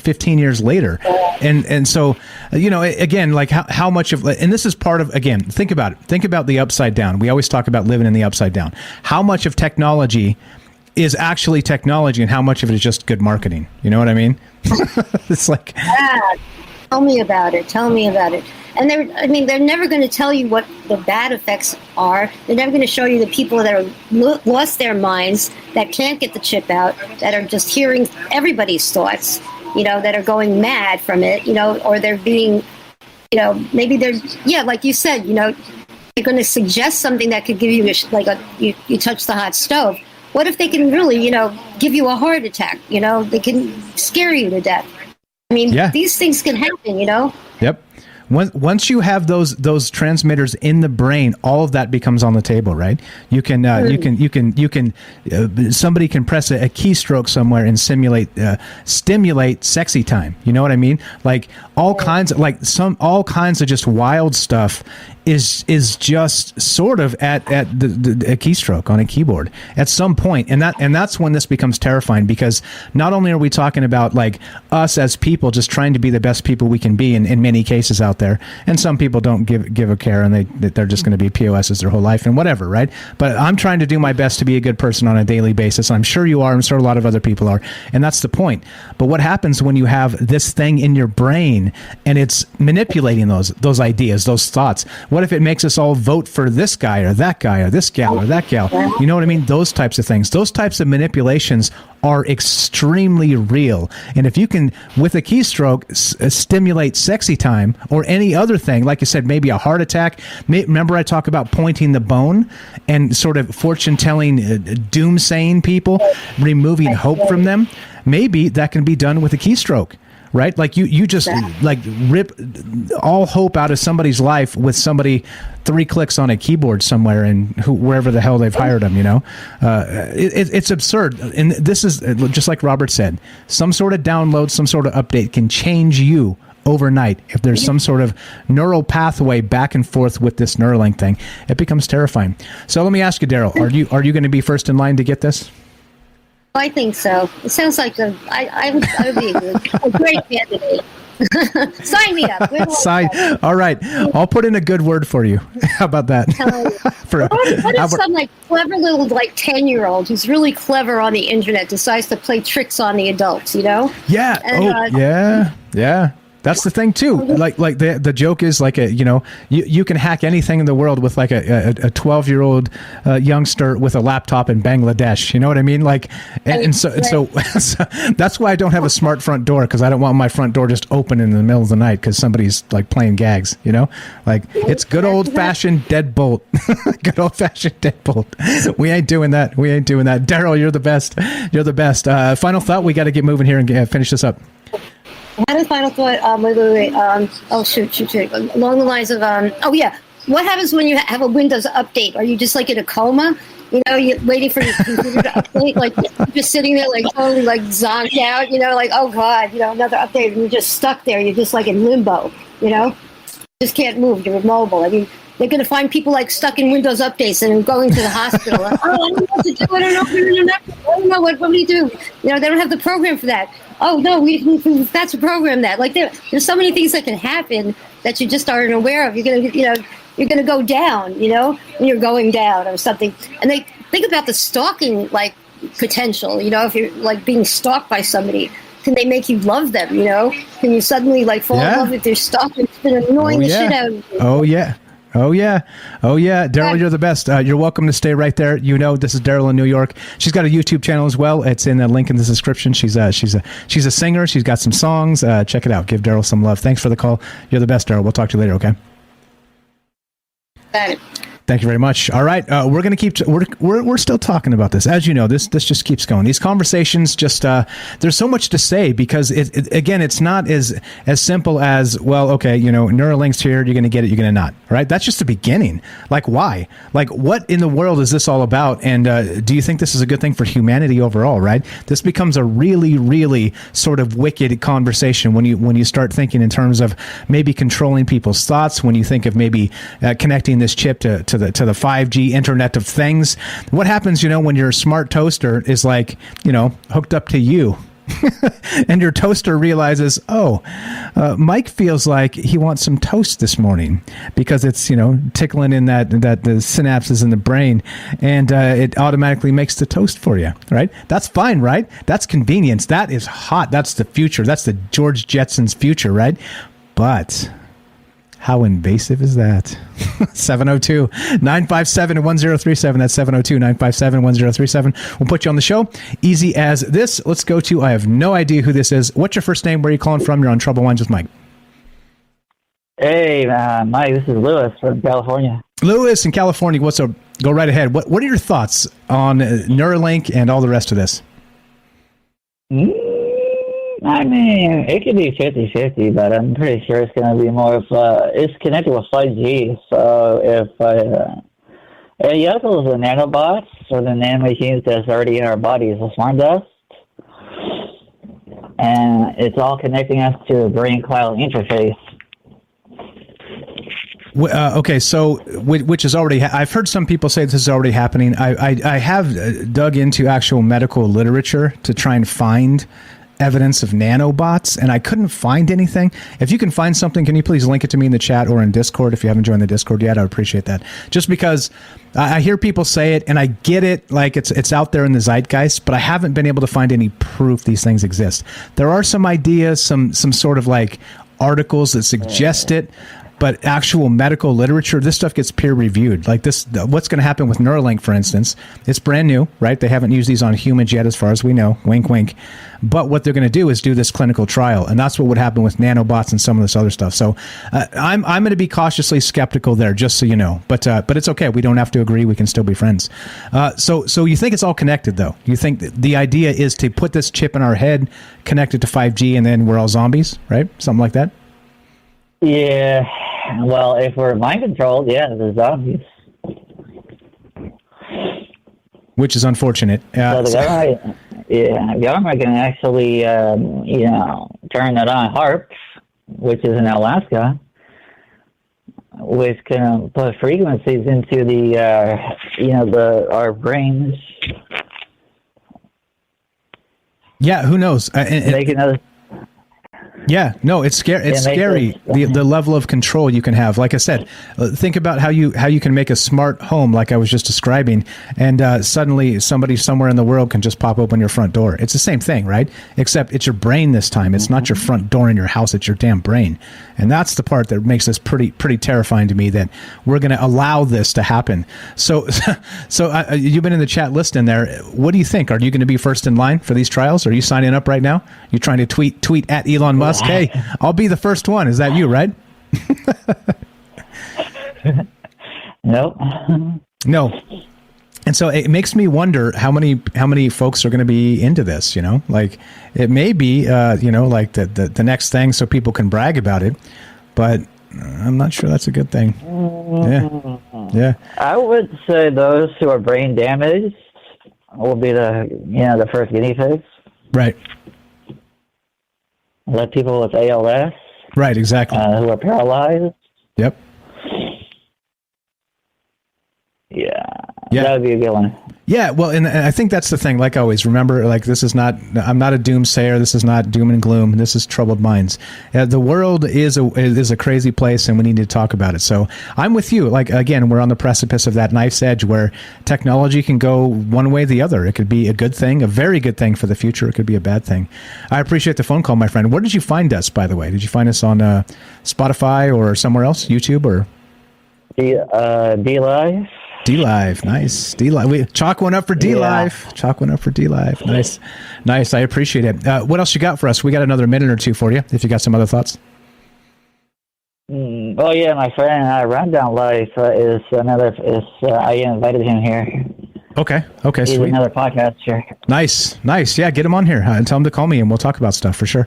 You know me. If you call me, I'm more than willing to help plug the podcast. It's no problem. So yeah, definitely for sure. Appreciate you spreading the word.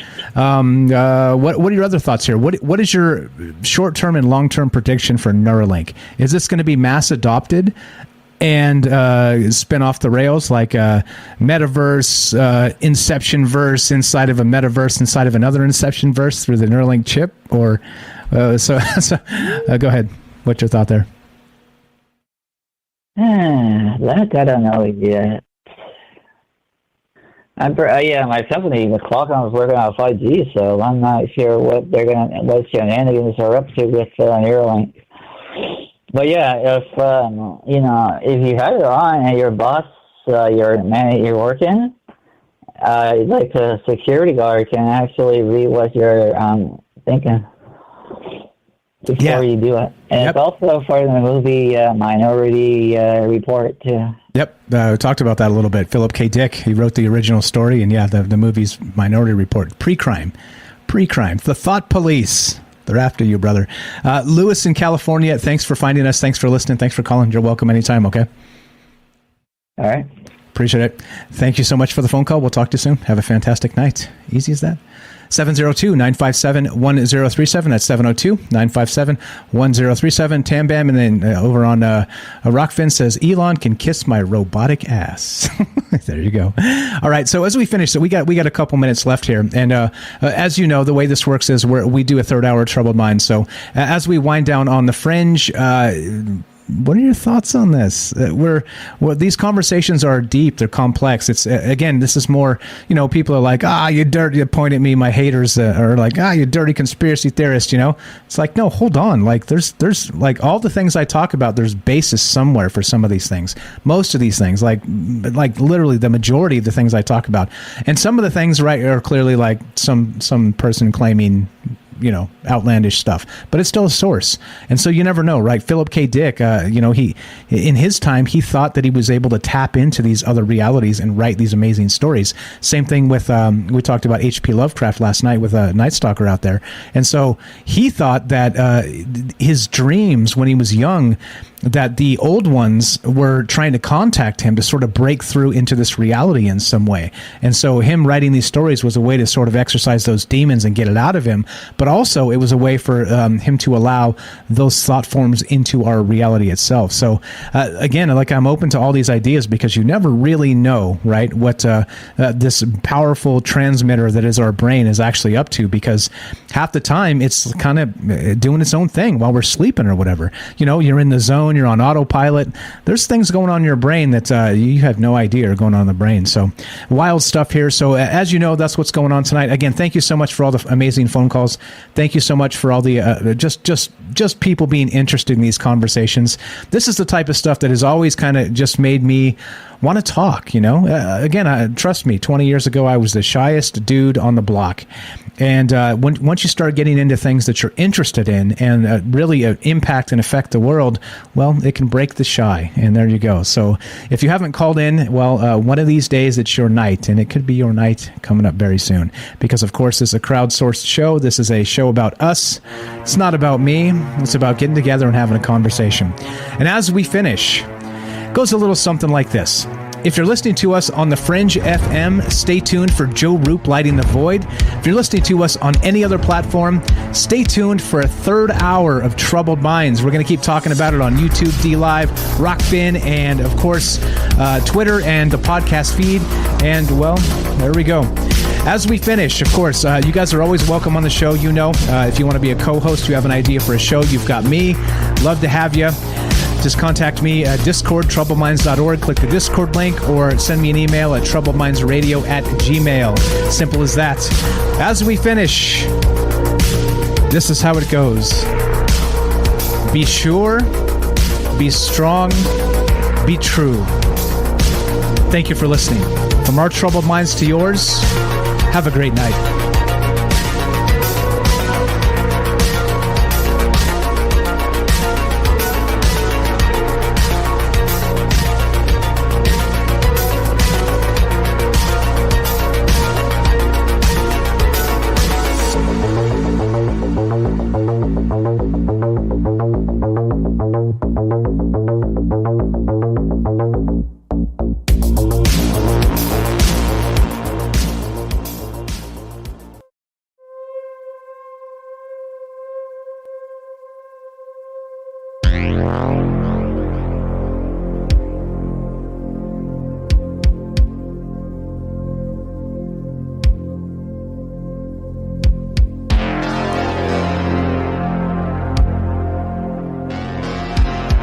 right. Great conversation. Like I said, sometimes I think that some of the concepts I have maybe aren't up to the level of conversation for troubled minds, because I like to keep them just super open-ended, super non-linear, just super all over the place. And you guys bail me out night after night. I appreciate it so much. Thank you for, again, being enthusiastic about this. Thanks for all the great chat out there. I see you guys in the chat. Thanks for all the amazing phone calls. Thanks for jumping in Discord and saying hi. Thanks for all the rest of that. So we're going to keep going. If you guys are interested, you know the third hour is about you. We're not we're cut off the radio. I just shut it down. So Fringe is playing Joe Roop Light in the Void, but we're here with us on these on the extra time here. It's basically extra time. We could end the show there. It was a nice round ending and finish it, but no, the whole idea of the third hour is to talk to you, to talk to us, to allow some more time to get these ideas out there and just have a discussion. So we're still taking phone calls. We're still talking about this. If you want to be part of the show, one more hour of Troubled Minds coming up. 702-957-1037. That's 702-957-1037. 2-minute break. 2-minute break. More Troubled Minds on the way. Commercial free. Final hour. Don't go anywhere. Be right back.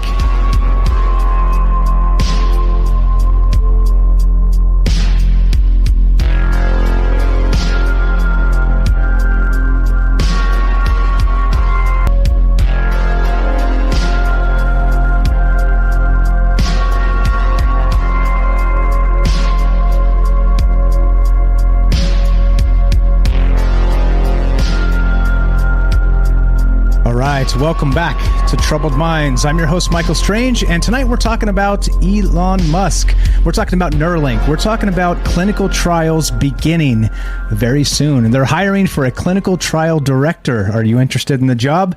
Like I said, I'll put in a good word for anybody who wants to apply, but again, nobody listens to me, so I'm not sure what it's good for, but I'll do it anyway. All right, so as we finish, and the first 2 hours, just I see we have a lot of new folks out there, so thanks for finding us, thanks for hanging out with us, thanks for spending your time. Like I always say, the most important thing is the places and the ideas we spend our time with, okay? And so I'm honored that so many of you find us, so many of you spend your time with us here and having these discussions, because they do mean a lot to me for a number of reasons. And again, so you know, what we talk about on this show is called drinking the maybe juice. And what that means is it's just a way to sort of suspend disbelief for a moment and consider all the possibilities. That's all it means. It's like the paraphrase of Aristotle is that the mark of an educated mind is being able to entertain a thought without accepting it. And that's what maybe juice really means. It's not because we talk about it, we believe it hook, line, and sinker. We're not propagandists trying to lie to people. It's like, let's consider if this is possible, etc. So just so you know, that's what the show's about. And again, it's more important to get together and talk. I think that's the biggest thing, is that if there's no, like I said, you can't talk about this stuff at the water cooler. People think you're insane. And so it's nice to be able to get together here in sort of this setting and just take phone calls and kick it with friends and old friends that we met here on the show, meet some new friends on a daily basis, and just grow this entire situation, whatever the situation is. Like I said, there's no goal here other than to make friends and meet people and have good conversations, like Night Stalker says, he's hey, let's not put a cap on this. This could be as big as we want it to be. And that's true. But also no aspirations to take over the world here. It's not like that. If it pays the bills one day, I'd be extremely happy, but it ain't there yet. And it's not what it's about in the end. It's about having a good conversation. So if you guys want to be part of the show, still looking to hear from you. What do you think regarding this business with Elon Musk? Yep, you got it. Nice little thumbnail I made with Elon and the smirky smirk and the shocked brain. Yeah. Neuralink human trials. It's about to get real. Is it? It is about to get real. And so the question becomes, right, where do you find yourself here? Do you find yourself, if, let's say they rolled out like a questionnaire to get the first human trials for this, would you fill this out? Would you try and become the first Neuralink recipient? I get that there's an actual, use for this, and that, there are people that are paralyzed and have, neurological damage and things like this. But what about the first, regular healthy people kind of hopping in here? There you go. What's up, Trump Lamont says, when I was a kid, I used to love the TV show Chips. Yeah, what's that? Na na na na na. Is that how it went? That shows you how old I am. What's up, Robert? So also, this is third hour is a little bit more for this. We can kind of spend a little more time, talk to the chat, and look at some of the questions and answer some of the things that are in the chat as well. So it's a becomes social hour is really what the third hour is all about. So again, looking to hear your thoughts. 702-957-1037. Click the Discord link and we'll put you on the show. And it's as easy as that. It's as easy as that. And let's see, just doing the Discord, doing the things, and making sure everybody, I think everything's good. Everything's good. Are we good? We got Daryl's here, Tate's here. All right, cool. What's up? Lewis says Chips was a great show. Was it Highway Patrol? Yeah, it was Highway Patrol. That was the Chips. CHIP is California Highway Patrol. There you go. I knew because when I was a young lad, I lived in California. John Poncherello, right? What's going on, guys? Who else is out there? Ronald says 7 to marry 3 and 4 Neuralink is detecting a potential shoplifting. Exactly, right? What's going on, guys? Ronald says I trust Elon more than I do Bill Gates. That's not saying a lot, though. I mean, if we're being real, that's not really saying a lot. What's up? Robert says you will only be able to buy even necessities. You will only be able to buy necessities without a brain chip in the near future. Yep. Trump Lamont says people like Elon. That's why he's in that position. Yeah, exactly. There you go. Rohan's got it right. Everybody give Rohan a follow. And by the way, that top of the hour, second hour intro with the Ash talking and the weird sounds and all that stuff, and the music. That's all Rohan. He put that together for us. So appreciate that, my friend. He sends me some audio montages all the time, and it's really, really good shit. So yeah, that's what's up. What's up? Everybody give him a follow. Links in the description. He's got a podcast called Exiled Minds Podcast. And there we go. All right. So what do you think? What are your thoughts on this? Are you going to first a couple things, right? So what do you think about this? The human trials. Are you in? Are you out? For what reason? And then again, what does this look like years down the road? Is it going to be like again? We've talked about that 2-tier society situation, and that papers, please, to order a hamburger and sit down at our restaurant, which again we talked about 2 years ago on this show with Ash, the reptilian, who's busy. He'll be back at some point to be on the show. But the thing is that we talked about it then and said, look, it's not even about all the rest of the stuff they're telling us. It's about paring things down to a 2-tier, 3-tier, 4-tier society.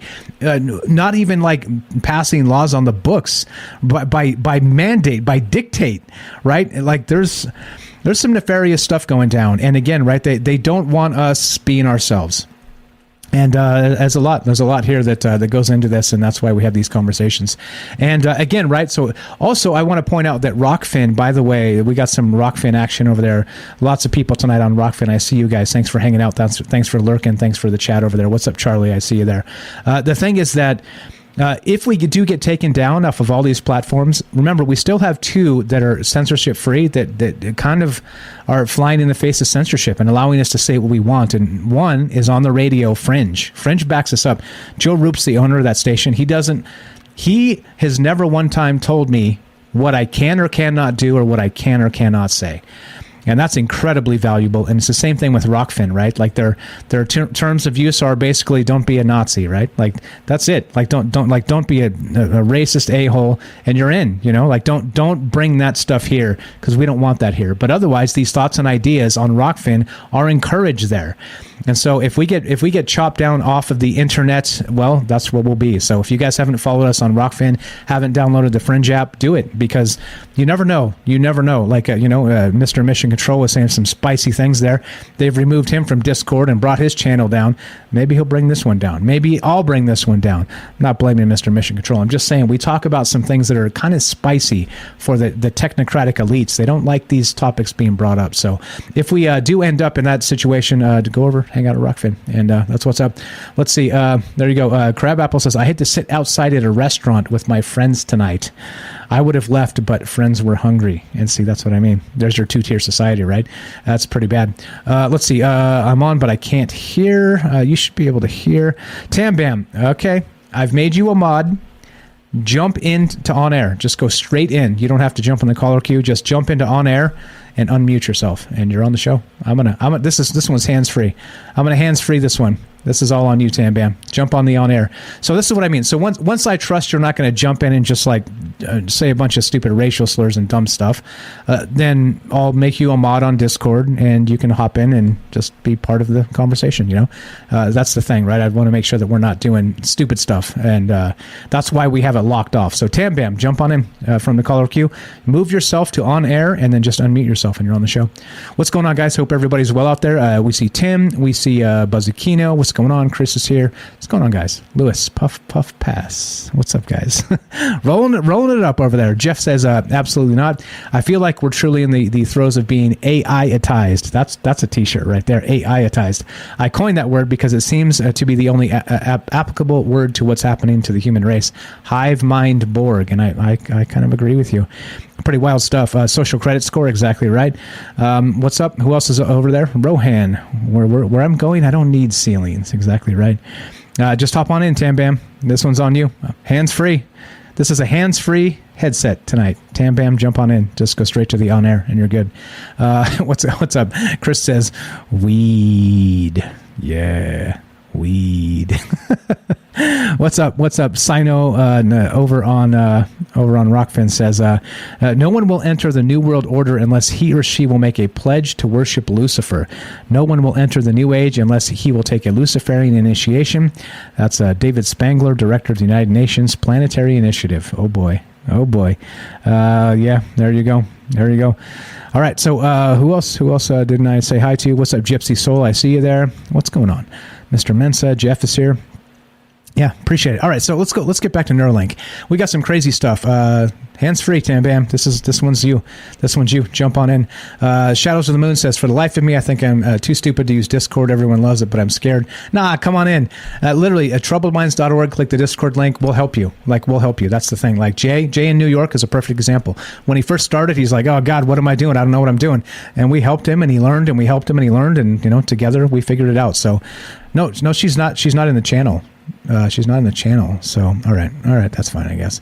All right, let's do it. Let's hands free. I lied. Tam Bam is now in the room. Tam Bam is in the building. We got James showing up as well. Tam Bam, you guys. Tam Bam, James, you guys there? Hello, test 1 2. Yeah, really. Okay, you guys are both mods on Discord, so you do not have to wait in the caller queue because I trust you guys not to screw it all up and jump in here and say stupid stuff to kind of hijack the show. So just jump straight into on air and mute yourself, and you're in. And then just let me know in the chat you're in, and I'll come say hi. But yeah, welcome. What's up, Tam Bam? How are you? Let's go Tam Bam first. She's been waiting a bit, then we'll go to James. Welcome to the show. Hi, I'm good. Ladies and gentlemen. Great. What do you think? So you're apparently from the chat. You said Elon could kiss your robotic ass, right? Can you elaborate? Right. Listen. Let's just see Elon for who he is, right? He's not exactly pro humans, right? He's very quick to get off planet Earth and go become emperor of Mars. He whips his kids out of the school system, creates his own school. If he really cared about humanity, and just this is my point of view, he would create a school and change the educational system that his kids would be benefit to go into the public school system, right? If he really cared about helping humanity, he would stop focusing on a fucking dead planet and fix the Earth, right? So for me, that says crazy man. Okay, so I'm not particularly an Elon Musk fan. I know he's got his projects and this is his dream and blah, blah, blah. But I just don't trust the guy, even though he's born in South Africa. I don't trust the motherfucker. And then I was thinking, okay, so let's think about Neuralink. And I was thinking, and you mentioned, no, I'm going to mention the movie, the Kingsman movie, where they had that everyone got a free SIM card. Have you seen that movie, Kingsman? I have not, no. Oh my gosh. Okay, so everyone got this free SIM card. And in the SIM card, eventually they put this frequency on that turned everybody into psycho killers. And eventually everyone was trying to kill each other once this thing was launched.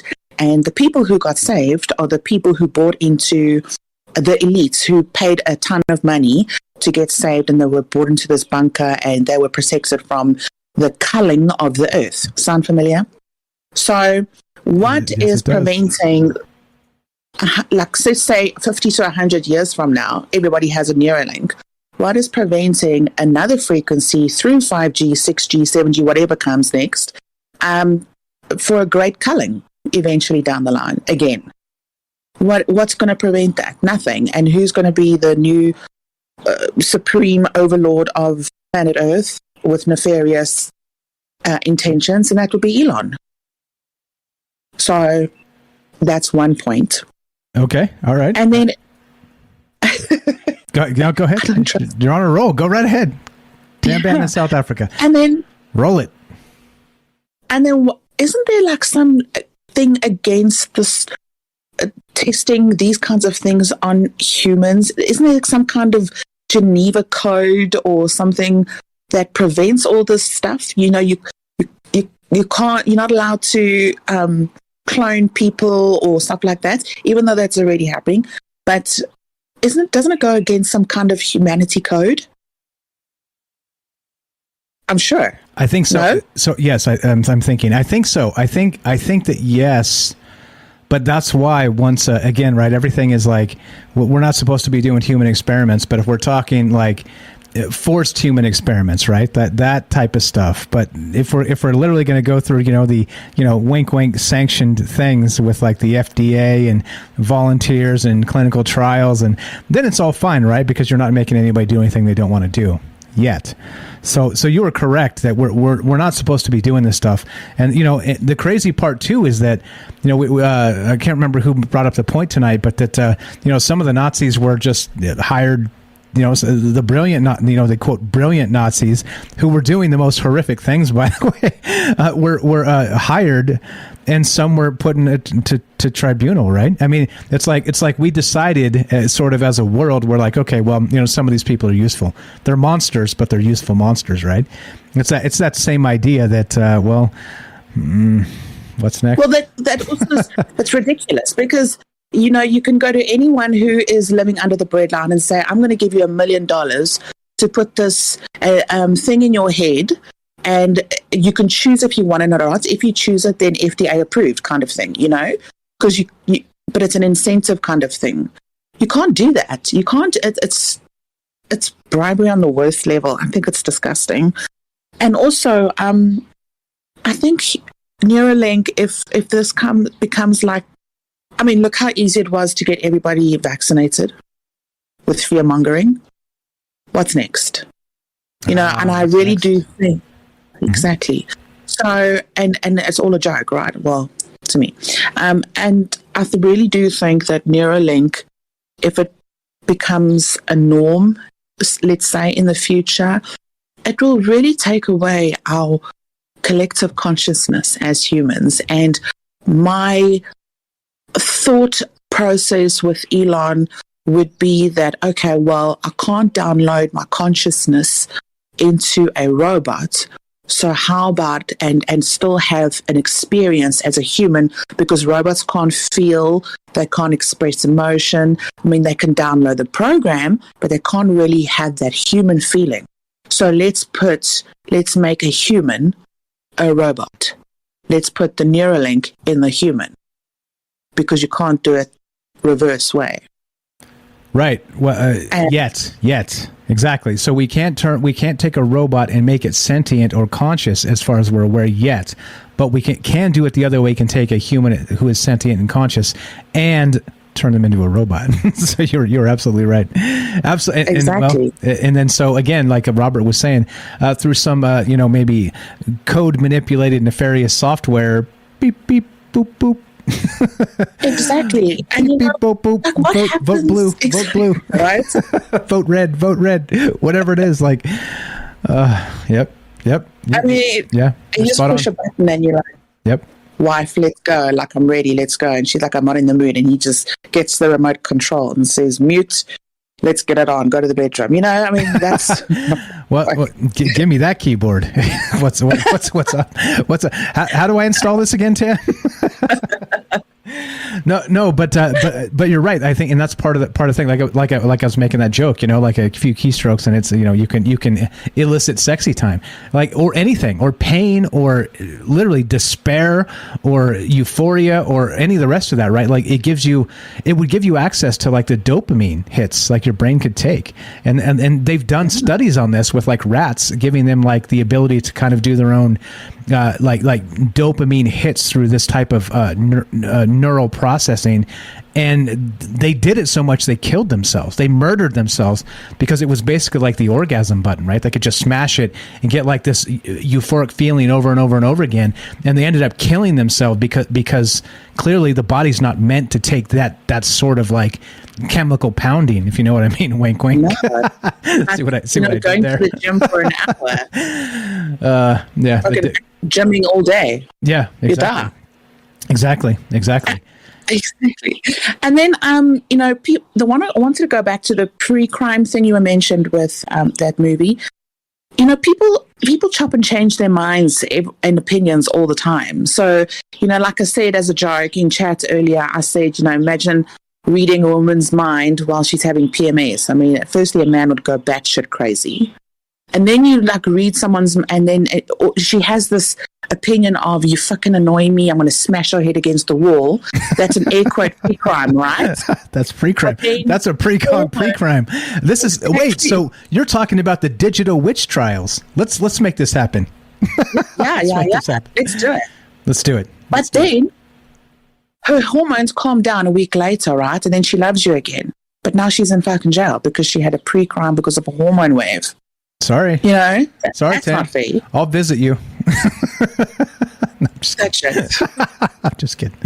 No, and you're right.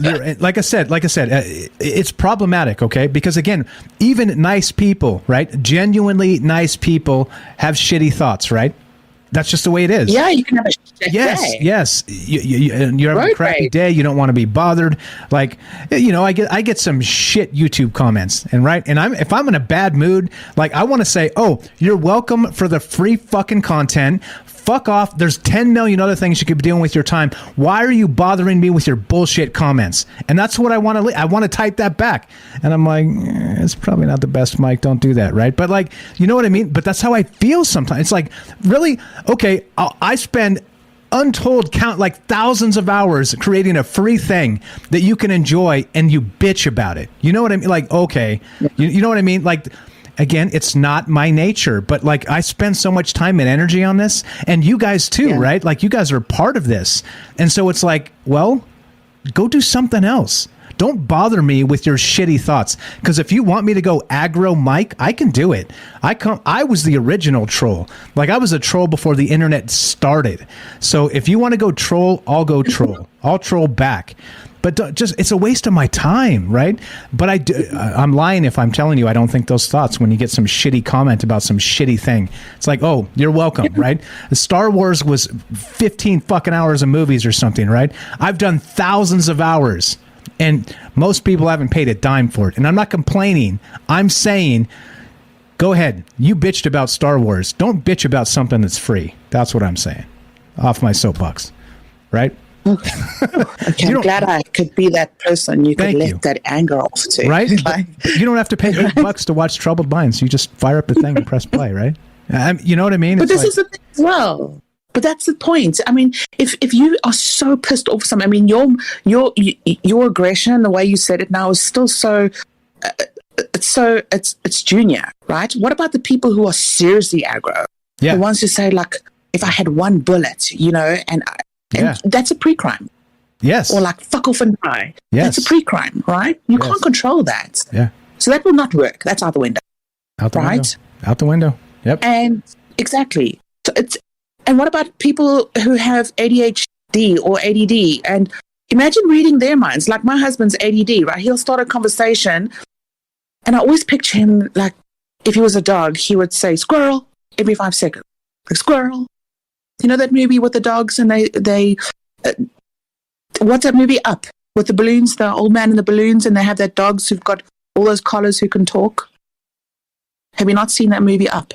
cartoon. I've seen up. Yeah, he's got the dog as the collar. I just realized I left Beechwood on the phone for like 20 minutes and he just hung up. I'm sorry. Oh shit. That's what I'm like. That's what I'm like. Shit. I'm so sorry. No. Beechwood, call back.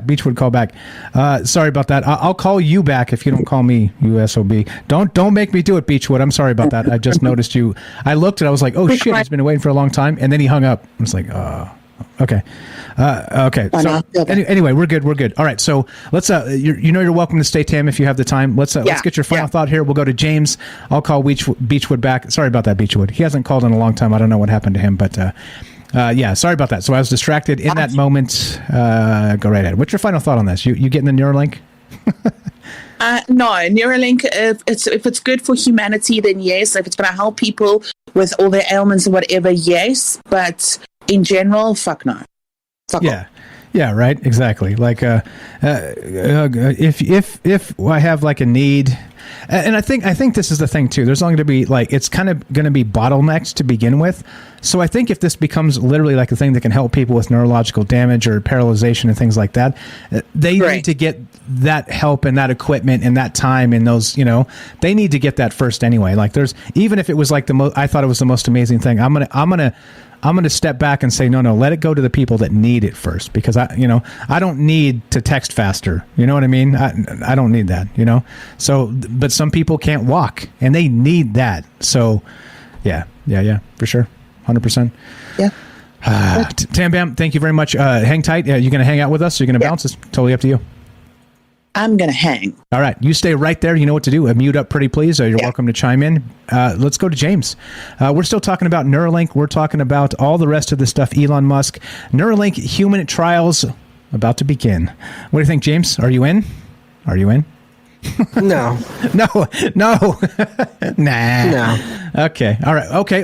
Though you have a condition with your vision, what if they could fix that? Are you in then? No, because they still have control of the device. Right. Exactly. So go ahead. Continue. I'm sure you have some other thoughts here. Well, I was thinking of two things that are connected in a way, because someone mentioned earlier, the whole intellectual property thing, but then also advertising.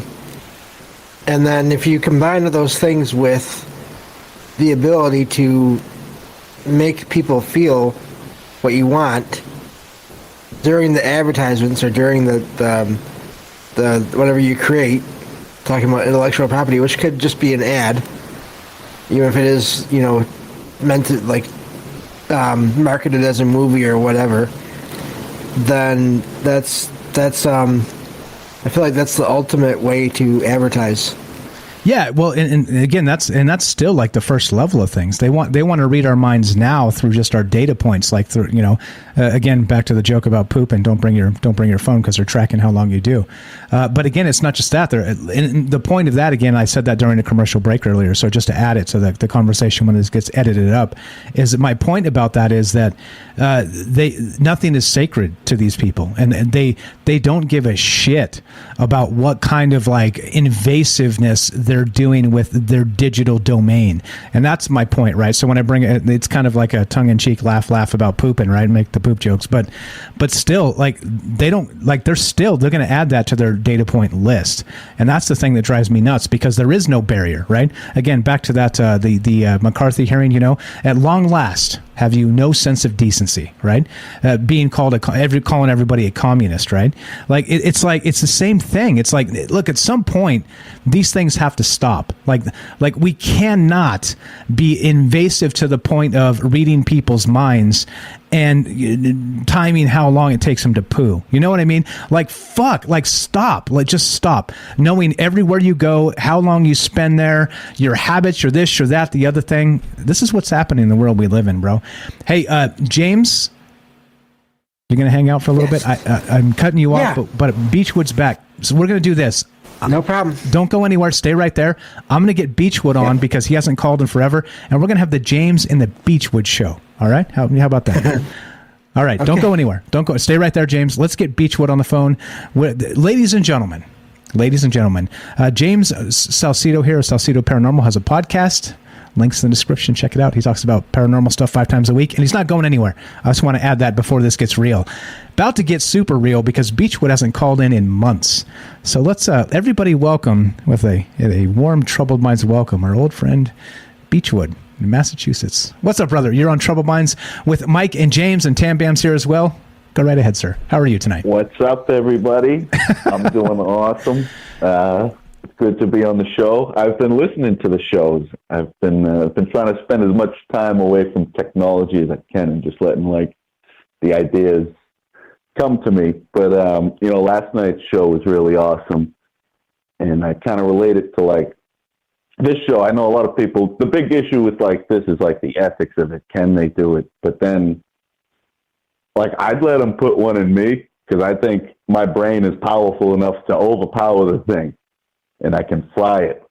And I think that if they start doing this to normal people, you might actually run into similar thoughts like Lovecraft had. Now, when we read his books, he describes what he saw to the best of his ability.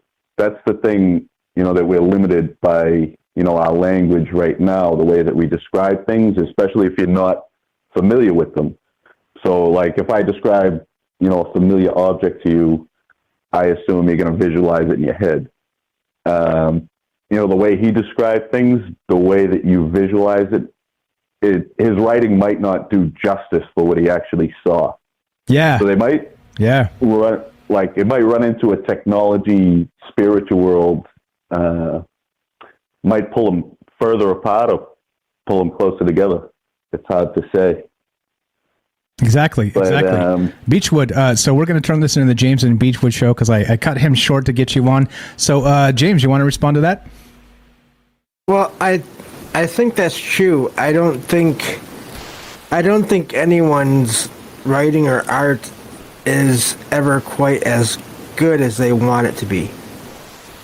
I think you can be satisfied with what you make, and you can think it's really good, but I feel like in a lot of cases, there's still details that you just weren't able to convey or to work into whatever you're making. And so I agree. Definitely. Yeah, I agree. Go ahead, Beechwood. So what is so you think you could fry this thing with the power of your brain? What do you think the Neuralink is going to bring to us in the future? What do we not know that we don't know yet that this is going to do to humanity? The other big point that I wanted to bring out that I'm a fond believer of is I think they have technology where they can read your mind without a Neuralink. I think that physical implant might actually be old technology, and now it's going to be more just like a toy.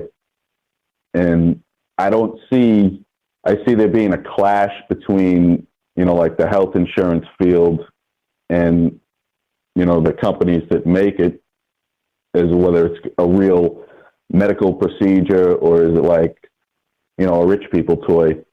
And I find the general public, they're sheepish enough. You don't even have to give them a Neuralink. You could give a Neuralink to all the CEOs, more like shepherds.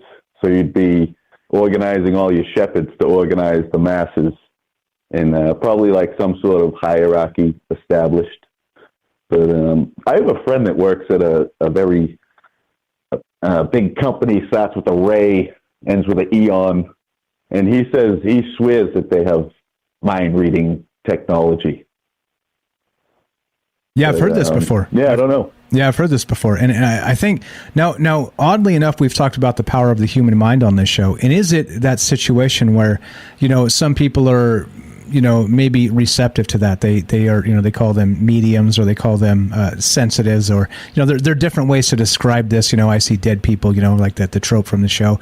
But I don't know. Again, so I can't comment on the entire human species and their brains. I just have mine. You just have yours, right? So who knows? I think that's the thing here with the who knows what we don't know yet, is because there's some amazing brains out there.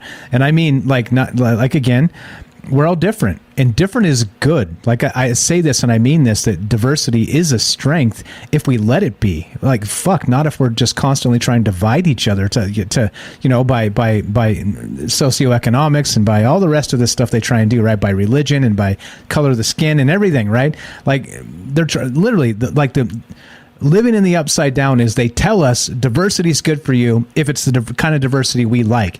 If it's not, right, you're just a bunch of assholes, right? And you're bigots, right? That's the way this world is working now. And it's like, no, like there's a divide there. You guys just like triple jumped, and there's a conversation to be had.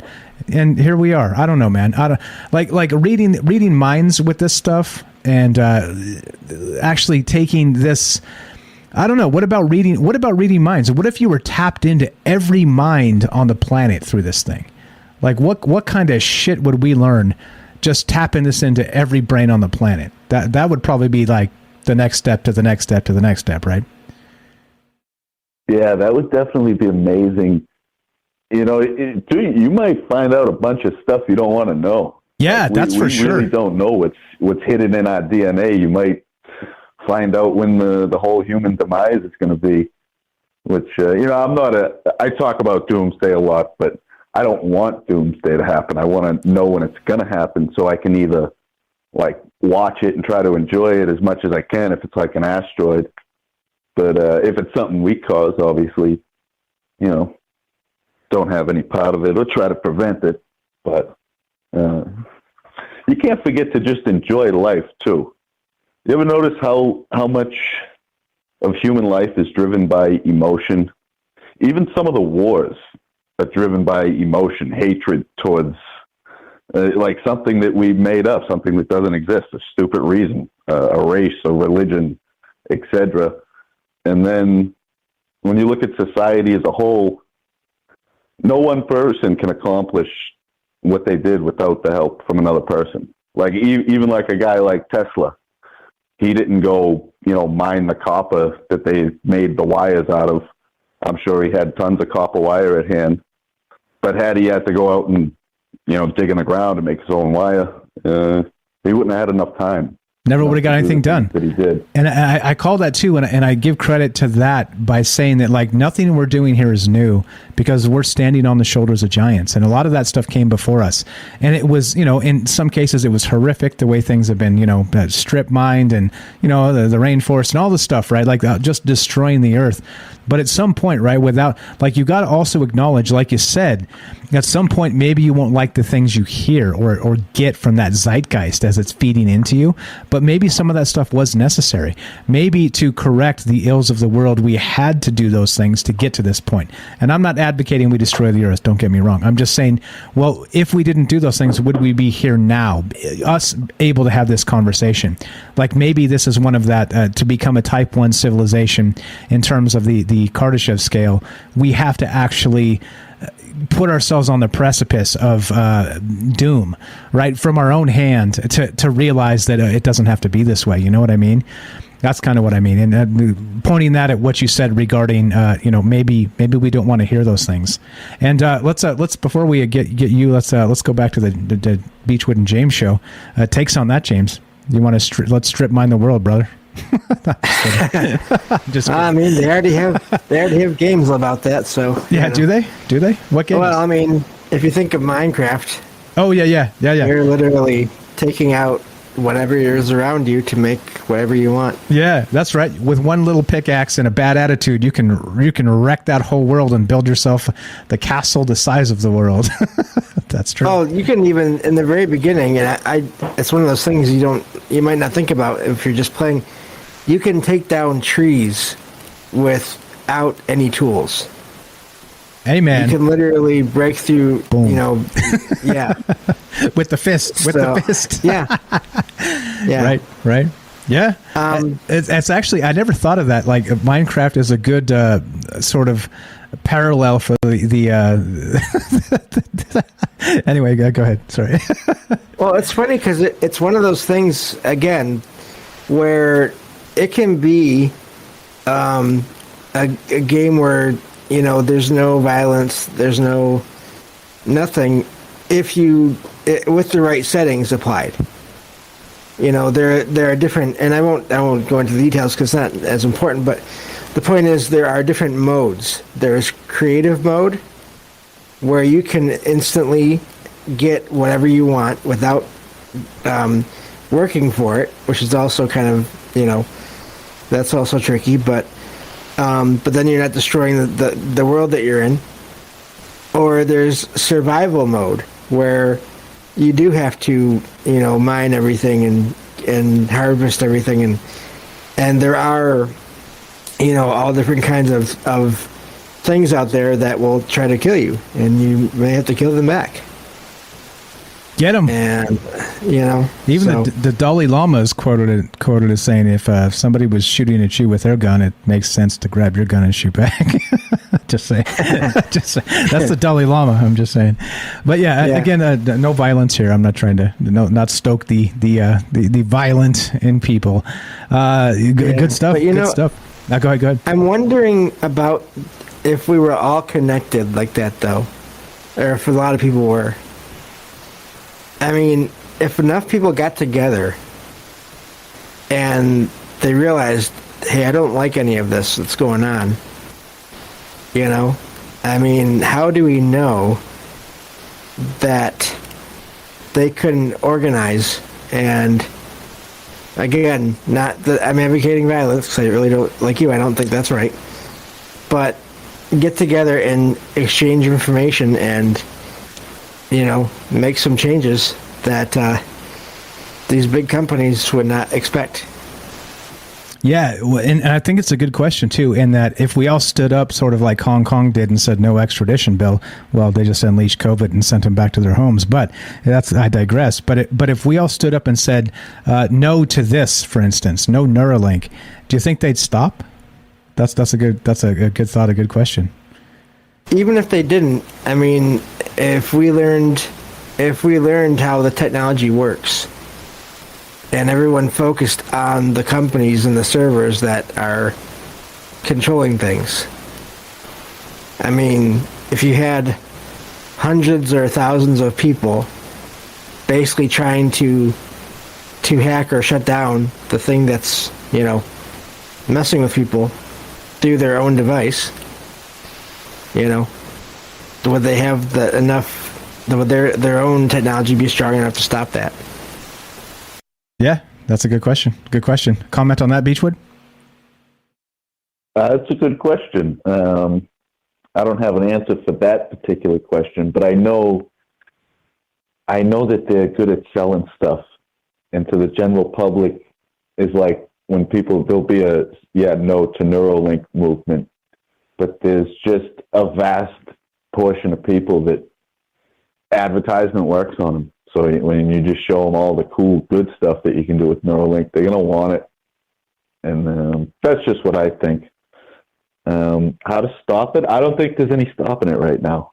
I think the powers that be are too powerful. I think they're like 10 steps ahead of the average Joe. If you were comparing it to chess, it's kind of like playing against Bobby Fischer. But, I don't know. There's some cool things. Like, I think like imagination battles would be cool and the dream stuff, but at the price that it costs, at what else you have to risk giving up, I don't think it would be worth it to the average person. At least right now. I don't think the world functions smoothly enough. I don't think the human species functions smoothly enough as a whole to step into that type of technology just yet. I think you need a little more responsibility. Everybody hates each other right now. So if you put a thing where everybody knew what everybody was thinking, it would be bad because people are sensitive. Yeah, 100%. And again, that's why we do this, right? We talk about this. Beechwood and I, we don't agree on everything. James and I, we don't agree on everything. Tam Bam, everybody out there, right? Because clearly that would be robotic and weird, but it doesn't matter, right? Like these are the types of conversations that bring people together because we don't have to agree. Like it's one of those things where we understand we have enough in common together that our differences are nothing compared to the things we care about the most, right? I'd say definitely. And I'd say, one of the things that I notice with me a lot is, sometimes if you state an observation, doesn't mean you're taking a standpoint on it. It just means you said something that you saw. It doesn't necessarily mean you even have an opinion about it. But, that's how science works. When you take and record notes, at some point you're really not supposed to have an opinion on it if you want the truth. Beechwood, trust the science, buddy. You got to trust the science. You got to trust the science. Don't question the science, Beechwood. It makes you a Nazi. Don't do it. Don't do it. I know. But yeah, no, it was good to call. I remember I called later. I went through another little thing. We talked about a show on the CIA, and I woke up and everything was broken. And then I changed jobs. I had a couple really weird dreams, and then I got sick, and I ended up in the hospital. And I had an experience. I think there's two worlds. And I know that's off topic, but I want to try to call. Actually, maybe later this week on the regular show, because my schedule changed, so I can stay up a little later now. So okay, so do me a favor then. So let's set this up. So I know you had a previous experience. Is this different? This is one that's recent? This is different. This is recent, and this is I know that there's two worlds. There's two of me. There's two of everybody, I think. I'm almost 99.9% positive. Okay. I almost freaked out. Okay. All right. So that sounds like a show to me. So let's do it. Let's do it. Send me an email or hit me on Discord at troubledmindsradio@gmail. Discord is at troubledminds.org, the official website. Click the Discord link. You're already on there, I think. Send me a message. We'll set it up. We'll do a whole show with you. You let me know what's best for your schedule. We go Monday through Thursday. If those days aren't good for you, we're due for another bonus Patreon show. For the people that support the show, what we'll do is we'll do it live and then paywall it right after. So if you don't catch it live, you got it. There we go. It's for the people and their convenience that have paid to support the show. So if you want, you let me know. Let's hook up. Let's set up a date. If those regular show dates aren't great, I'm open Friday, Saturday, Sunday. You let me know. We'll figure something out. Okay. Yeah. Send me a message. I think Thursday will work. And I got I got a couple of pictures. Not it's not good proof, but it's kind of cool. I got an alopecia. That's when your hair follicles die. You get a little bald spot. I got it on my neck, and I had a dream I got shot in the neck the night before. I woke up, I had a bald spot on my neck. But that wasn't the hospital one. The next one's even a little freakier. It freaked me out even more. Okay, all right. I'm down for freaky. I'm down for freaky. Send me the information. Thanks, James, Tam Bam, everybody who's in here. I appreciate it. And the show's it's evolved into it's like a real radio show, man. It's awesome. You remember the old days when it was what the fuck is this? No. Oh, I see. He's trying to make this a radio. I get it. He's trying to make this a radio show. It's always been good, though. Not anymore. No, we're just making fun. I appreciate the phone call, Beechwood. You were the best. Thanks for listening for all that time. I'm glad you're well out of the hospital and home and everything's good. Look forward to it. Send me the messages. We'll set it up. If you want Thursday's good. Wait, what is it? Tuesday? Yeah, let me know. Right. So if you don't get it to me quick, we can't do it. We'll have to bump it to next Thursday or whatever. So get it to me quickly, and then we'll make this happen. Okay. All right, I'll hit you up tomorrow. All right, perfect. Thanks, bro. Have a fantastic night. We'll talk to you soon. All right. Take it easy, man. You too, man. Beechwood in Massachusetts. Good shit.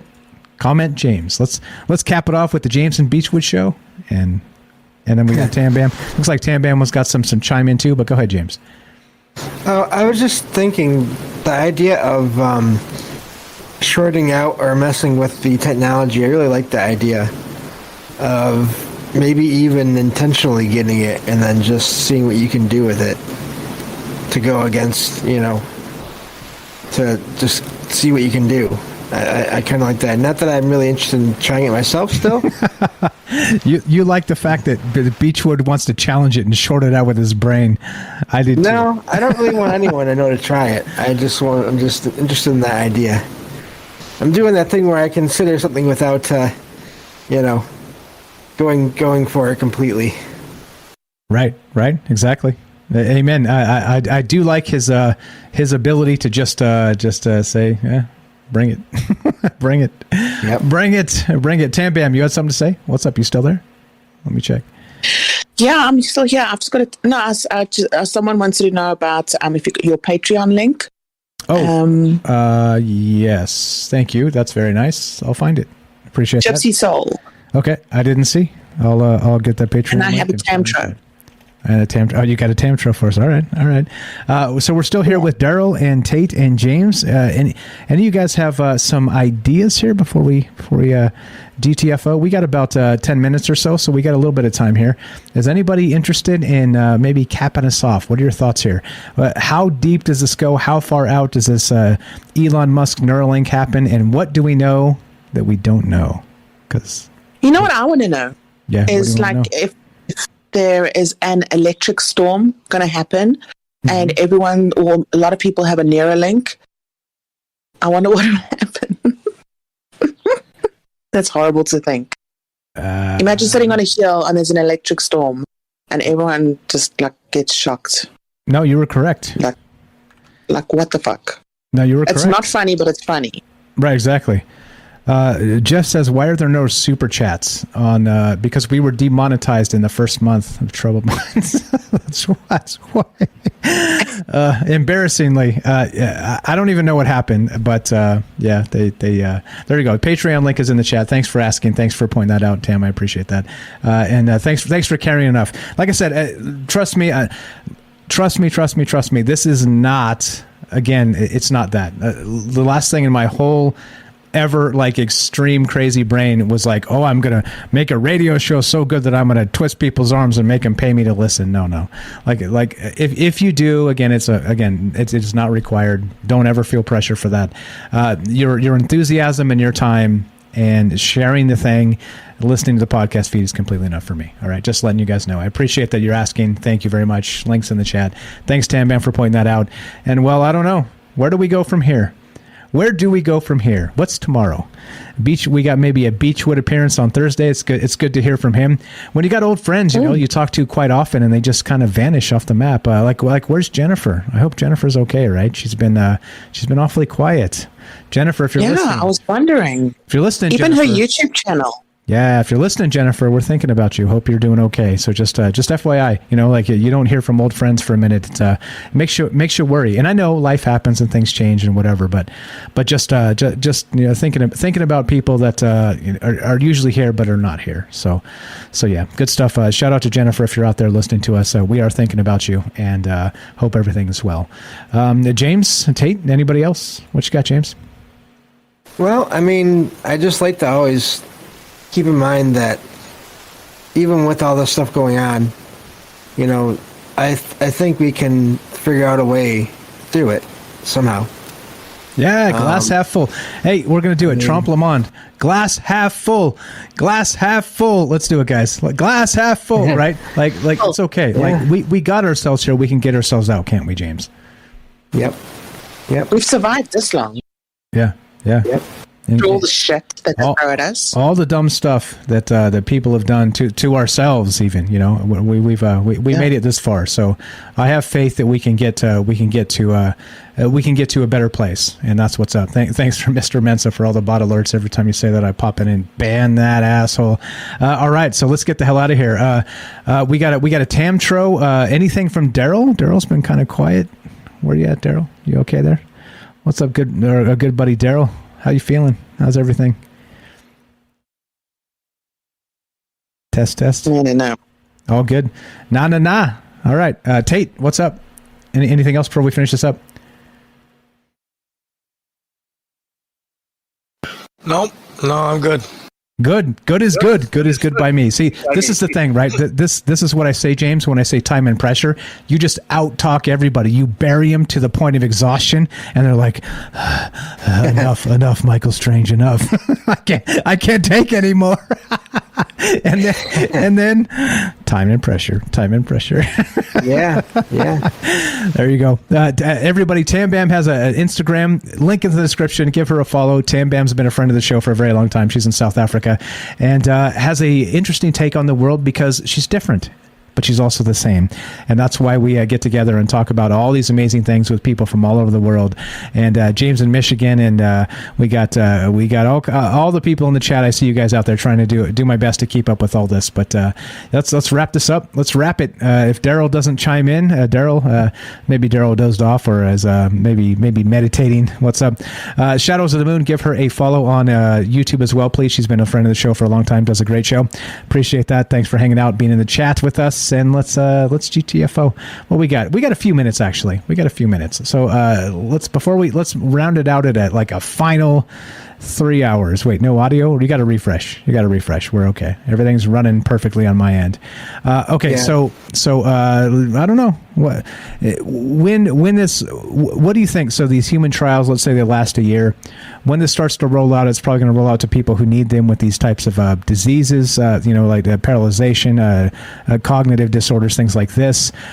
But then what? When do you guys predict we're actually going to be like, you fucking right, I'm now upgrading from the metaverse Oculus to the Elon Musk Neuralink dream state, like Joseph said, dreaming in tandem dreaming. What the fuck? Wait, no. The thing is, it will become obsolete. Can you download education and everything you need to know?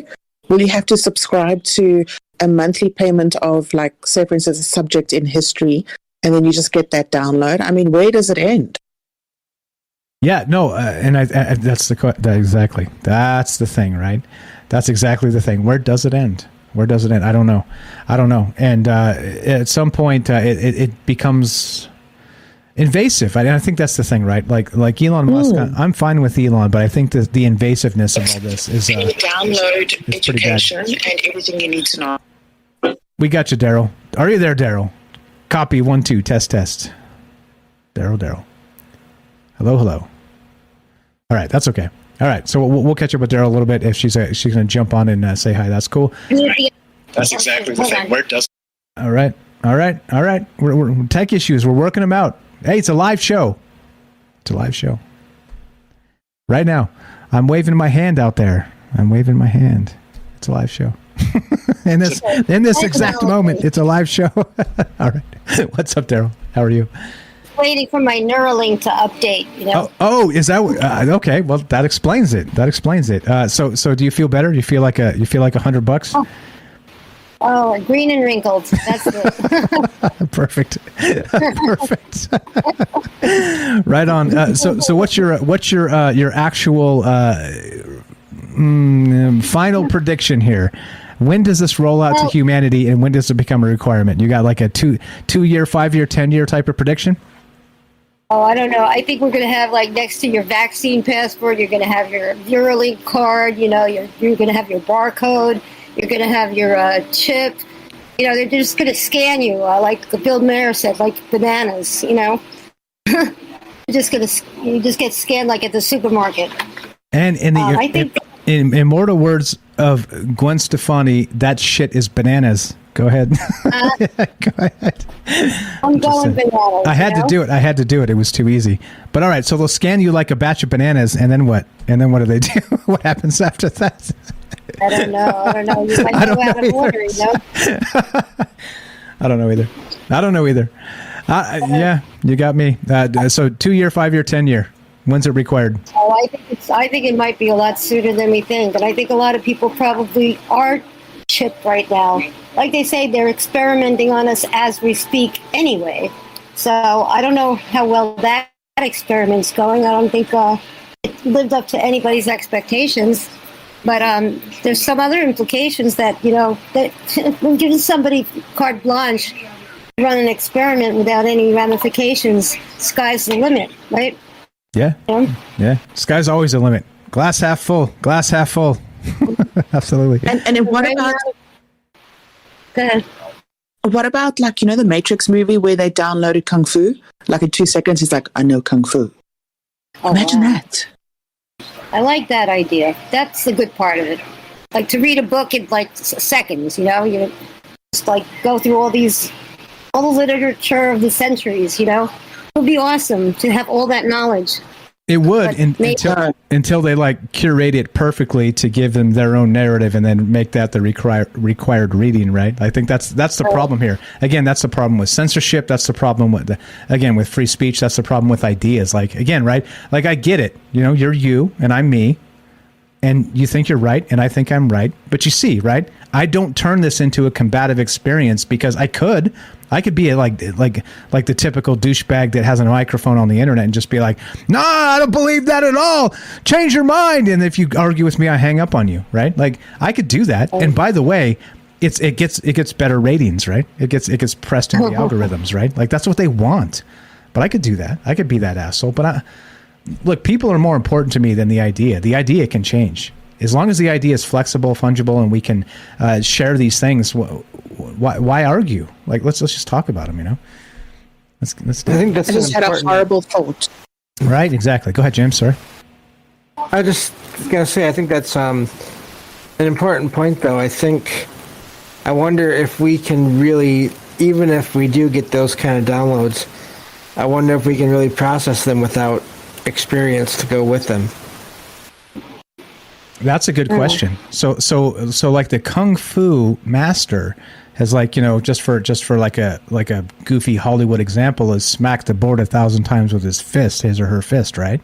And so developed the muscle memory necessary and the impact over and over and over again to become, you know, like a weapon, flesh and bone type of weapon. But without that experience to go with it, and it's just a download, that's a hell of a question, right? So you know Kung Fu, but you're going to break your hand on the board, aren't you? Well, even in the movie, if you look at the Matrix movie, you know, even though Neo gets that download, he doesn't just completely beat Morpheus right away. No, there's a fight scene. Even Neo has to unlock the next level or something, even though he's been downloaded. Yeah, interesting. Yeah. Even though you can download the things, there are some things that again, the magic of the human brain, the magic of the human body, right? We're meat puppets, we're nothing, but all at the same time, we're something very special indeed. Let's get the hell out of here. Let's do it.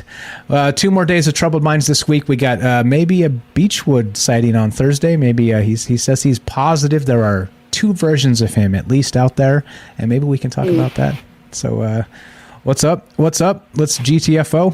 Thanks for hanging out with us. Thanks all you guys for being patient and sharing the floor here with the callers and with everybody else, and being patient to hang out. And you guys are the best. I appreciate it very much. Happy to be here. Thank you. Let's roll. We got a Tamtro apparently. So as this works, let's again, James here has a podcast. Please follow links in the description. Salcedo Paranormal. Follow Tam Bam on Instagram. Links in the description. Follow Daryl. She's got a YouTube channel. Is a singer. Links in the description. See, there you go. Appreciate that very much. And you guys, as we continue, as we finish, as we do our thing. Let's do it. We're going to roll the Tamtro, and we're going to GTFO. Let me push the thing so you can hear it. You know the deal, Tam. Wait for the bass to drop. Here we go. Cue it, Maestro. Cue it. Here.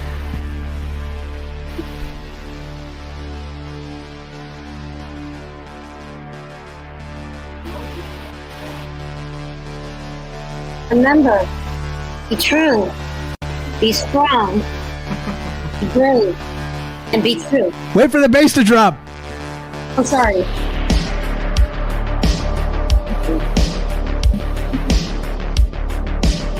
Am I not doing the Tamtro? Is someone else doing it? No, you got it. You're up, Tam. The Daryl jumped the gun. You're good. Beyond your control can take away everything you possess, except one thing. Your freedom to choose how you will respond to the situation. Victor E. Franklin. Nice. I love it. A little love for the autonomy of the individual. Good stuff. Thank you very much, Tam. And as we finish this, it goes a little something like this.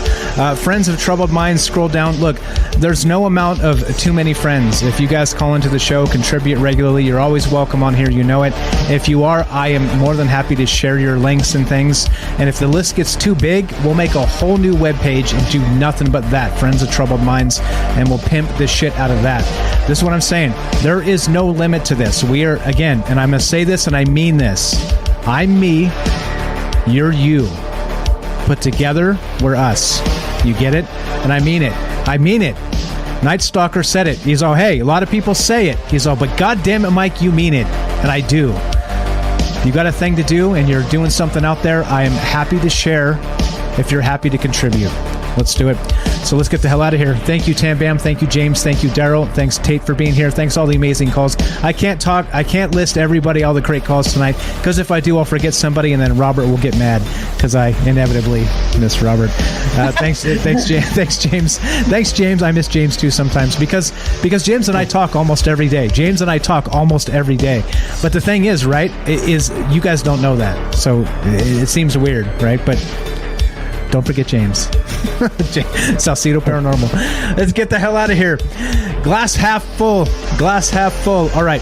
More Troubled Minds tomorrow at 7 p.m. Pacific. From now till then, take care of yourself so you can take care of others. And as we finish, if you'd like to help this show, again, there are monetary ways, not necessary. Rockfin, what is it? Rockfin, Patreon, and what's the other one? Twitch. Yep, thank you. You can actually sub up directly monetarily if you either don't like the show enough to, or you don't have the means. That's fine. You can help by spreading the word. Tell somebody a conversation's happening out there that's not political dogma. It's not bullshit. It's not division. It can be other things. It can be amazing things. Don't look up. Don't look down. Look up. See what I did there? My brain had the frizzle. But okay, so there's the deal. If you want to help, spread the word. Listen to the podcast feed. And as we finish, it goes like this. Be sure. Be strong. Be true. Thank you for listening. From our Troubled Minds to yours, have a great night. We'll see you guys tomorrow. Thanks, everybody, for hanging out. See you then.